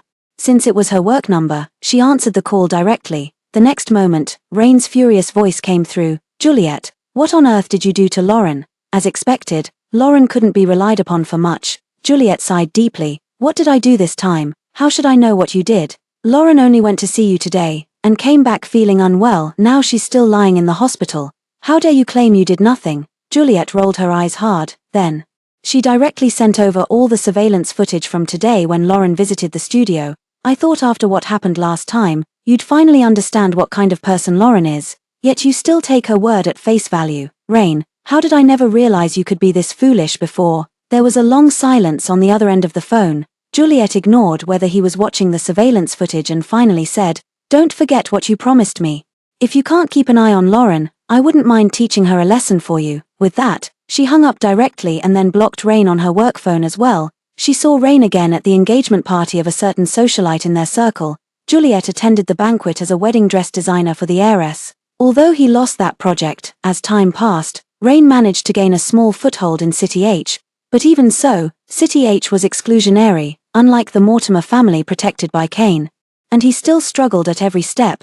Juliet spotted Rain standing alone in a corner of the banquet hall, surrounded only by a few other young talents who had just made their mark in City HS business circle. City HS social circles have always been this way. If the younger generation can't break into existing groups, they have no choice but to form their own clusters for warmth. But City N-bred Rain, who grew up pampered with smooth sailing, clearly doesn't understand this law of survival.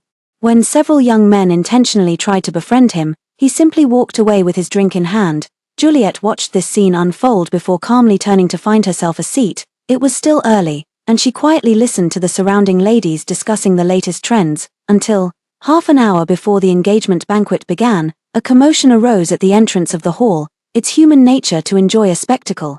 Juliet followed a few of the ladies nearby.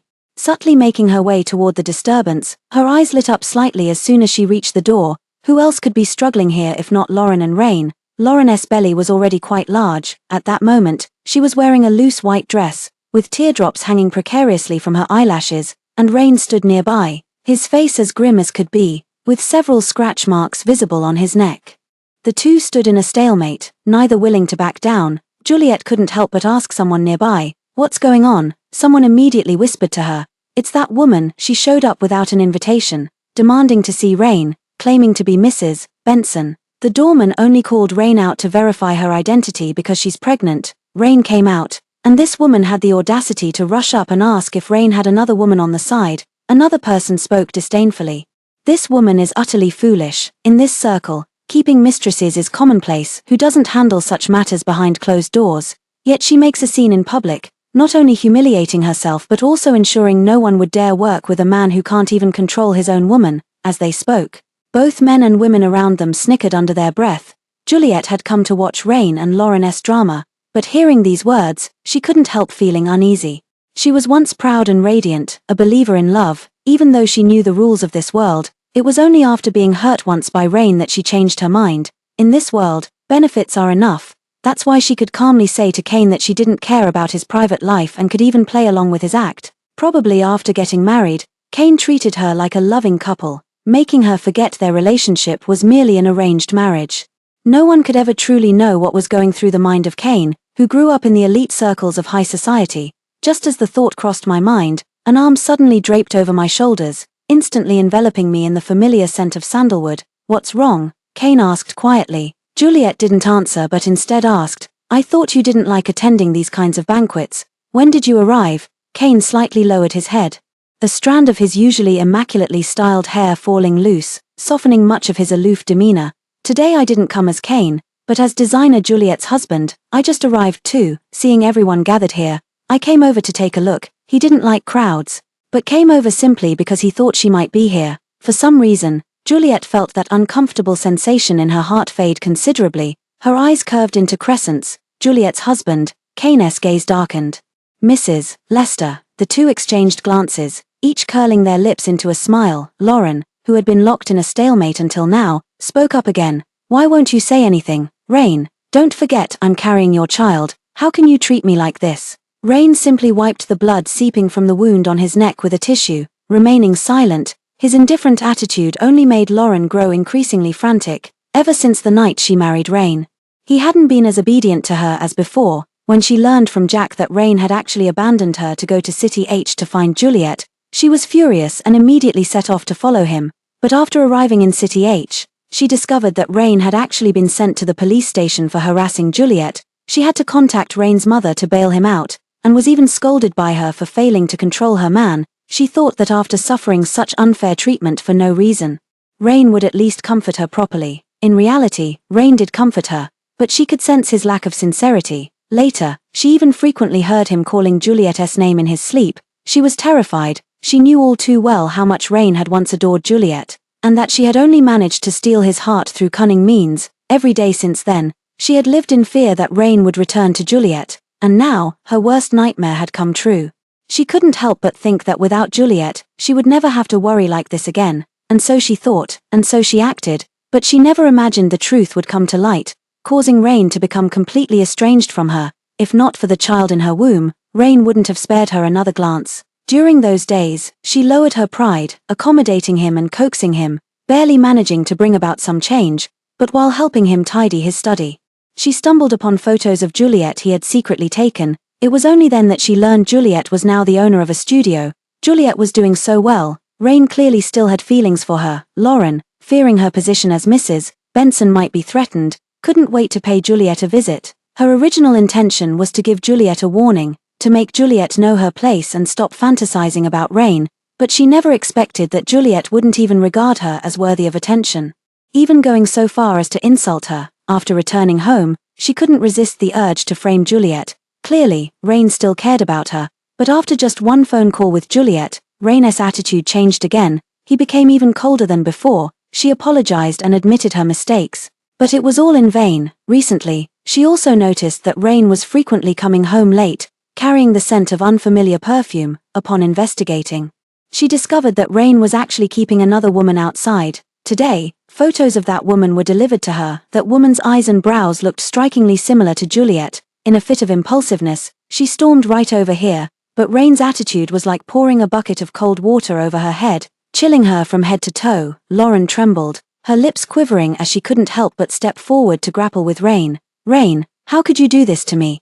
But the waiter nearby blocked her movement. Here, Rain crumpled the tissue in his hand into a ball, then raised his eyes to look at Lauren, his gaze now filled with nothing but endless coldness. Once the child is born, get out of the Rain family. With that, he turned and walked straight into the banquet hall. Lauren's face instantly turned pale. She wanted to say more, but the waiter, acting on Rain's orders, drove her out. Originally, with Juliet's height, she wouldn't stand out in a crowd.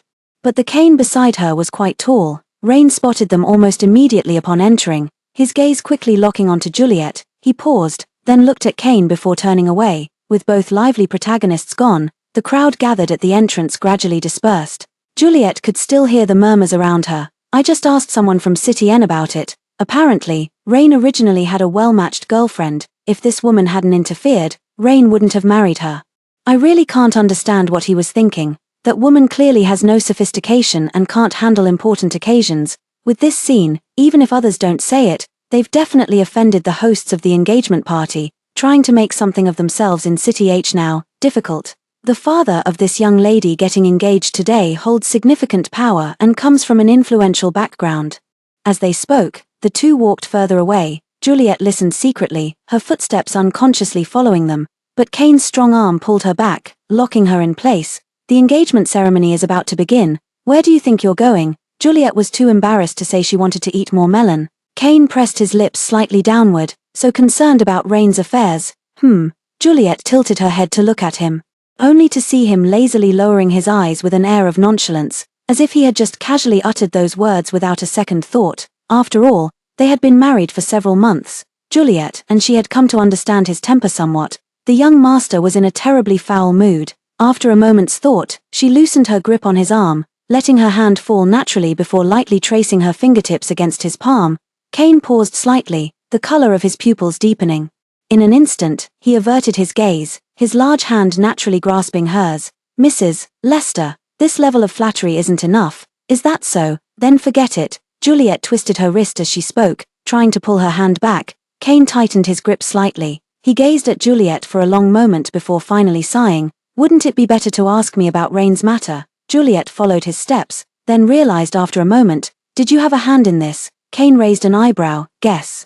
Sometimes, Juliet really found him quite infuriating. She pursed her lips and walked to her seat, sitting down properly. Kane followed and sat down as well. When it came time to exchange engagement rings during the ceremony, Kane suddenly leaned in close. He came so near that his lips almost touched Juliet's ear. "The woman that Lauren mentioned was arranged by me," he whispered, his scorching breath hitting Juliet's ear, making her shrink her neck slightly. Kane added, "Today, I delivered that woman's information into Lauren's hands. That woman was someone he came across by chance. With just one glance, he thought she resembled Juliet. Since he feels this way, Rain surely will too." He didn't make a fuss, just quietly helped behind the scenes to connect that woman with Rain. He had figured out Lauren's temperament, knowing she wouldn't be able to hold back and would make a scene.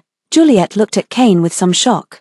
She never expected that the mastermind behind Rain and Lauren's messy fallout was actually him. After a long while, she finally spoke. "My ear itches." Kane chuckled quietly and sat up straight again. After the engagement ceremony concluded, they stayed for dinner, followed by exchanging pleasantries with the guests. During this time, Juliet excused herself to visit the restroom. "Just as I turned the corner of the bright corridor, I saw Rain leaning against the wall smoking. The trash can beside him was visibly filled with a thick layer of cigarette butts. The surrounding smoke was so dense it seemed to veil even the overhead lights." Juliet wrinkled her nose in disgust and immediately turned to find another restroom. But Rain clearly saw her too. "Juliet, could you talk with me for a while?" "No," Juliet answered in her heart without stopping her steps. But after all, she was wearing high heels and was soon caught up by Rain. He stood in front of her. The cigarette that had been between his fingers now discarded, but the thick scent of smoke still clung to him. Juliet frowned and took a step back. "What do you want?" Her resistance was all too obvious. Rain's eyes darkened as he let out an ambiguous scoff, probably from smoking too much. His voice carried an unmistakable hoarseness. "Juliet, I regret it. I regret why I couldn't resist Lauren's temptation and betrayed you. Regret not cherishing the feelings between us properly. Regret." His brows were tightly furrowed, looking as if he had a bellyful of words to pour out. But Juliet's patience was limited. With no time to waste listening to his nonsense. "Rain, there's no such thing as a pill for regret in this world. Even if there were a pill for regret, and I had to choose again, I would still leave you. You know my temper. Had I known you'd been fooling around with Lauren 3 years ago, I wouldn't have waited until you proposed to her. I'd have dumped you right then." Rain held his breath, his face visibly paling. He stared fixedly at her, trying to detect even the slightest hint of reluctance in her expression or eyes. But he didn't. Finally, with desperate hope, his gaze fell upon her wrist. There lay the proof that she had once loved him. Juliet following his gaze. Her first instinct was to hide her wrist behind her back, but he was quick to seize it. With a slight exertion, his thumb slipped between the watchband and her wrist. The pad of his thumb came to rest directly on that scar. Rain pressed down with some force. "I don't believe it. I know your temper. But I also know how much you like me. You can't let go." He didn't notice that his voice trembled slightly as he spoke these words. Juliet ignored the pain in her wrist and used her other hand to forcefully pry Rain's hand away, even digging her long nails into his flesh. "That just proves you don't fully understand me," completely shaking off Rain's hand. She stepped back several paces. "You have no idea how happy I've been since leaving you." With those words, she didn't linger any longer, turning to leave directly. Rain watched her retreating figure that held no trace of nostalgia, feeling only that the corridor lights were too harsh, stinging his eyes until they brimmed with moisture. Juliet returned to the banquet hall after visiting the restroom. By now, Kane had far fewer people conversing around him. Juliet walked over, and Kane immediately wrapped his arm around her waist. The next instant, he frowned. Juliet didn't notice anything unusual about him, only hearing him say, "It's about time, let's go." Without giving it much thought, she followed him out of the banquet hall. The valet immediately went to fetch their car. While inside, she hadn't noticed, but the moment they stepped out, Juliet felt a cold wind blowing against her face. Immediately after, Kane's coat was draped over her shoulders. This was followed by his slightly reproachful tone, "You knew the temperature was dropping, why didn't you bring a coat?" Juliet pressed her lips into a faint smile and was about to speak when a voice cut in from the side. Senior. Both turned curiously toward the source of the voice, only to find it was Lauren, who hadn't left. The doorman immediately spoke up. Mr. Kane, President Lin, we've already tried to drive her away, but she insisted on staying, and being pregnant. They were afraid of getting themselves into trouble. Juliet shook her head. It's fine. Kane also just glanced over before withdrawing his gaze, as if he hadn't even heard Lauren call him at all. Lauren bitten her lip. Senior, you helped me back in school, now, could you, as if ashamed to speak further. She trailed off here, biting her lip in silence, yet the way her eyelashes fluttered was utterly heartrending to behold. Actually, Juliet rather admired her. After causing such a scene today, she still dared to cozy up to Kane like this. She was quite curious about what Kane's reaction would be to Lauren's request, so Juliet remained silent, but Kane didn't speak either, only squeezing her palm where their hands were joined. Senior, Lauren called out again unwillingly. Kane seemed to finally realize she was addressing him. Are we that close? Lauren shrank her shoulders, her eyes instantly reddening. She took a small step back, then seemed to gather her courage and stepped forward again. Senior, we used to be in the same club together. At this point, she cautiously glanced at Juliet. You said back then that if I ever had any difficulties, I could always come to you for help. As if feeling embarrassed, she lowered her head. But a tear plopped audibly onto the floor. Though she knew exactly what kind of person the other was, Juliet still stared in stunned silence. Kane glanced at Juliet, a hint of helplessness in his eyes. Yet when he spoke, his tone remained distant. I say that to every new member who joins the club. After a pause, he added, taking someone's politeness as a command shows pretty low emotional intelligence. Lauren's face genuinely paled this time. Just then, Juliet's car was brought over, and Kane quickly pulled her inside. The entire way home, he remained silent, under the car's ceiling light. His cold and aloof expression still carried that untouchable aura, clearly not someone to be trifled with. Yet Juliet dared anyway. Aya, why didn't you help me, Senior? Kane cast a fleeting glance in her direction, then he drove the car even faster. Upon returning home, Kane immediately pulled Juliet into the bathroom, without giving her a chance to react. He lifted her chin and kissed her directly, with just 2 light touches. He frowned and stepped back, reaching to turn on the shower. Juliet's clothes were instantly soaked through, clinging tightly to her body. Looking up, she saw Kane staring at her intensely. I don't like the smell of others on you. Juliet paused for a moment before realizing it was the scent of smoke from when she had encountered rain that had lingered on her. Water streamed down her cheeks. Kane lowered his gaze to look at her before bending down to kiss her again. This time, it was much more urgent than before. Juliet clung to his shoulders, bearing the force of his movements. Tonight, he carried an inexplicable wildness about him. Juliet mused hazily when she heard Kane press close and ask in a tight voice, "Why aren't you angry?" Her clothes had long been discarded, their scorching skin pressed together, leaving her no capacity for thought. What? Kane bit lightly at her collarbone before lifting his head with labored breath, his cool-toned voice gone hoarse. When Lauren said those things, "Why didn't you get angry?" Juliet could only think how utterly intoxicating his voice sounded right now, until he bumped into her hard. Don't you care about me at all? Juliet only then realized he was upset about this issue, so not only did he feel possessive of her, but he also wanted her to care more about him. Then, was his concern for her simply because they were married, or because he wasn't completely without feelings for her either? Juliet, her mind raced as she opened her mouth to speak, but Kane maliciously thrust harder, shattering the words she was about to utter. The ceiling light swayed relentlessly above her, blurring her vision until the scene before her grew indistinct. Later, she only vaguely remembered being coaxed into calling him Senior countless times. When she woke up the next morning, Kane was unusually still at home instead of having left for the office. He lay beside her, his strong arms encircling her, eyes closed as if still asleep. Juliet sorted through the jumble in her mind and finally remembered, back in college, there had indeed been a prominent senior named Kane, but at that time, her heart had only held Rain, leaving little room for anything else, so her memories of those days were faint. At that moment, Kane raised his hand, covering her eyes with his large palm. Sleep a little longer, Juliet blinked. Did you know me back in college? Kane slightly clenched his palm. Yes. Oh, Juliet lay quietly, recalling everything Kane had done since their marriage. After a long silence, she asked again, Kane, why did you agree to marry me? The next instant, she felt the arm around her waist tighten slightly, lifting her up a bit. Then, she found herself staring into a pair of dark eyes filled with helplessness. Kane let out a sigh and pinched her cheek with just the right amount of force. Of course it's because I like you. He said it was because he liked her. Juliet was stunned once again. Kane brushed aside the hair by her cheek and admitted, "That's right, I waited until the white moonlight broke up with her boyfriend." Juliet felt nothing but chaos in her mind, unable to process it. Instinctively, she reached out and tightened her arms around him. It wasn't until noon that the two finally got up to wash up. Juliet habitually scrolled through her phone.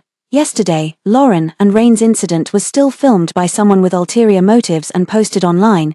Even though Rain's family acted quickly, taking down the related videos within minutes, some netizens had already saved them and recognized Rain in the footage. Even with the Rain family stepping in to suppress the discourse, they couldn't completely erase all related discussions. Rain was already struggling in City H, and with this incident sparking covert targeting, their situation became even more precarious. But Juliet paid little attention to these matters, instead devoting all her energy to an international design competition. Even Kane found himself somewhat neglected by her. Half a year had passed. After the new year, the competition results were announced. Juliet only received an honorable mention award, though she knew her skills weren't quite there yet. She still felt somewhat disappointed, but the happy news is, Lucy invited her back to City N for her birthday. Juliet readily agreed. Kane also cleared 2 days from work and tagged along. Juliet never expected that this trip would lead to another encounter with Rain. At the entrance of the Carlson family's old mansion, Juliet got out of the car and saw Rain approaching from a distance. By his side, there was also a woman. It wasn't Lauren, but a woman with somewhat similar features to her. Juliet felt a bit uncomfortable, but she just frowned and walked into the mansion with Kane. As if unintentionally, Kane spoke up. "Rain has returned to City N." Juliet looked at him. "Wasn't that obvious?" Kane smiled. "What I mean is, he couldn't make it in City H and went back to City N. Is that so?" Kane raised his eyebrows. "Really?" Juliet curled her lips. "Did you do this behind the scenes again?" He gave a light hum. "You could say that. He had merely set up some minor obstacles." After a few seconds of silence, he added, "Who told him to keep thinking about you? I won't feel at ease unless he's driven out of City H. This man is quite petty." Juliet thought to herself, yet she didn't find anything wrong with what he had done. After all, in the battles of the business world, the winner always takes all. She smiled and hooked her pinky finger with his. Kane narrowed his eyes, as if seeking praise, and continued, "The Rain family's roots are in City N, but Rain insisted on going to City H to grab a slice of the pie. Without enough preparation, it ended up affecting the main family. Now, although the Rain family in City N still holds a top position, their standing isn't as secure as before. It seems she truly didn't care about Rain at all anymore." Juliet hadn't paid any attention to Rain's affairs afterward, and now hearing about it evoked no extra feelings, just a faint sense of wistfulness. But she still nodded cooperatively. "That's quite good." Kane's expression remained unchanged, but his mood clearly improved. But after entering the mansion, she shook him off and went to find Lucy. Kane could only follow at a distance of 3 meters, avoiding any chance of overhearing conversations between the girls that weren't meant for his ears. Rain also stood not far away, staring intently in this direction. That gaze was impossible to ignore. Kane frowned in disgust and took a few steps forward to block his line of sight. Lucy snorted and muttered under her breath, "So annoying. I really don't want to invite Rain to my birthday party. But I have no choice. There's history between us. And you know what? I used to think he was a good man and perfect for you. Now looking back, I feel like slapping myself. You wouldn't believe it. Despite how doting he seems with that woman by his side, he's actually keeping several others on the side. The man's practically begging to die in some woman's bed one day." After saying this, she abruptly changed the subject. "Now that I think about it, Uncle Lin had better judgment. Mr. Kane treats you well, doesn't he? Your studio's reputation has even reached our City N now. Anyone can tell our young director Lin is living the good life just by looking at you."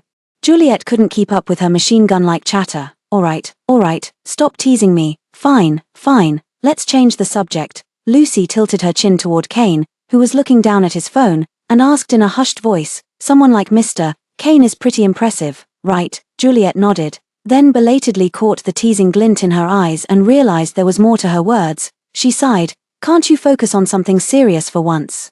Lucy chuckled and looped her arm through hers, steering the conversation to other topics. After such a long time apart, the two sisters stuck together until the birthday party ended. Lucy couldn't bear to part with Juliet. "Childhood was better. We had so much time to play together. After growing up, you started revolving around Rain, then went abroad, and after returning, you moved to City H." Lucy sighed. "I'll come visit you in City H. Don't find me annoying when the time comes, okay?"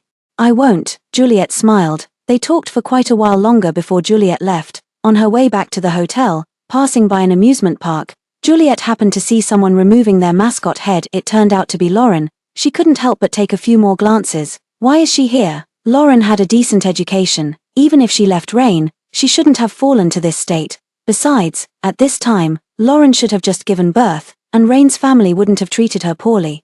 Right. Kane followed Juliet's gaze and glanced over. Forgot to tell you, Lauren later used the child as leverage to argue with Rain, but ended up being pushed by Rain and had a miscarriage. Rain wanted to divorce her, but she refused outright and even threatened suicide multiple times. In the end, Rain simply kicked her out, leaving her with nothing but the empty title. City H had no place for her, so she had to return to City N, but Rain's mother held a grudge and pulled some strings, making it impossible for her to land a decent job. Kane paused. She brought this on herself. Don't feel guilty about it. Juliet certainly didn't feel guilty. She watched Lauren's figure disappear in the rearview mirror, then put it out of her mind. Outside, the neon lights dazzled, and suddenly some sentimental thoughts rose within her. Will Juliet's husband stay with Mrs. Lester forever? The car came to a stop right in front of the hotel entrance. Kane turned his head to look. His usual casual demeanor absent from his expression, he spoke solemnly. I will. Juliet smiled. If it was with Kane, then, for the moment, she seemed able to believe in love again. Not far away, Rain, who had followed them all the way here, sat in the car, watching as Juliet and Kane walked hand in hand into the hotel. Though he could only see their backs, he could still sense the unshakable bond between them. At that moment, he finally gave up all hope, with a bitter smile. He realized he had truly lost Juliet forever. In the pitch-black carriage, only a flickering flame remained. The end.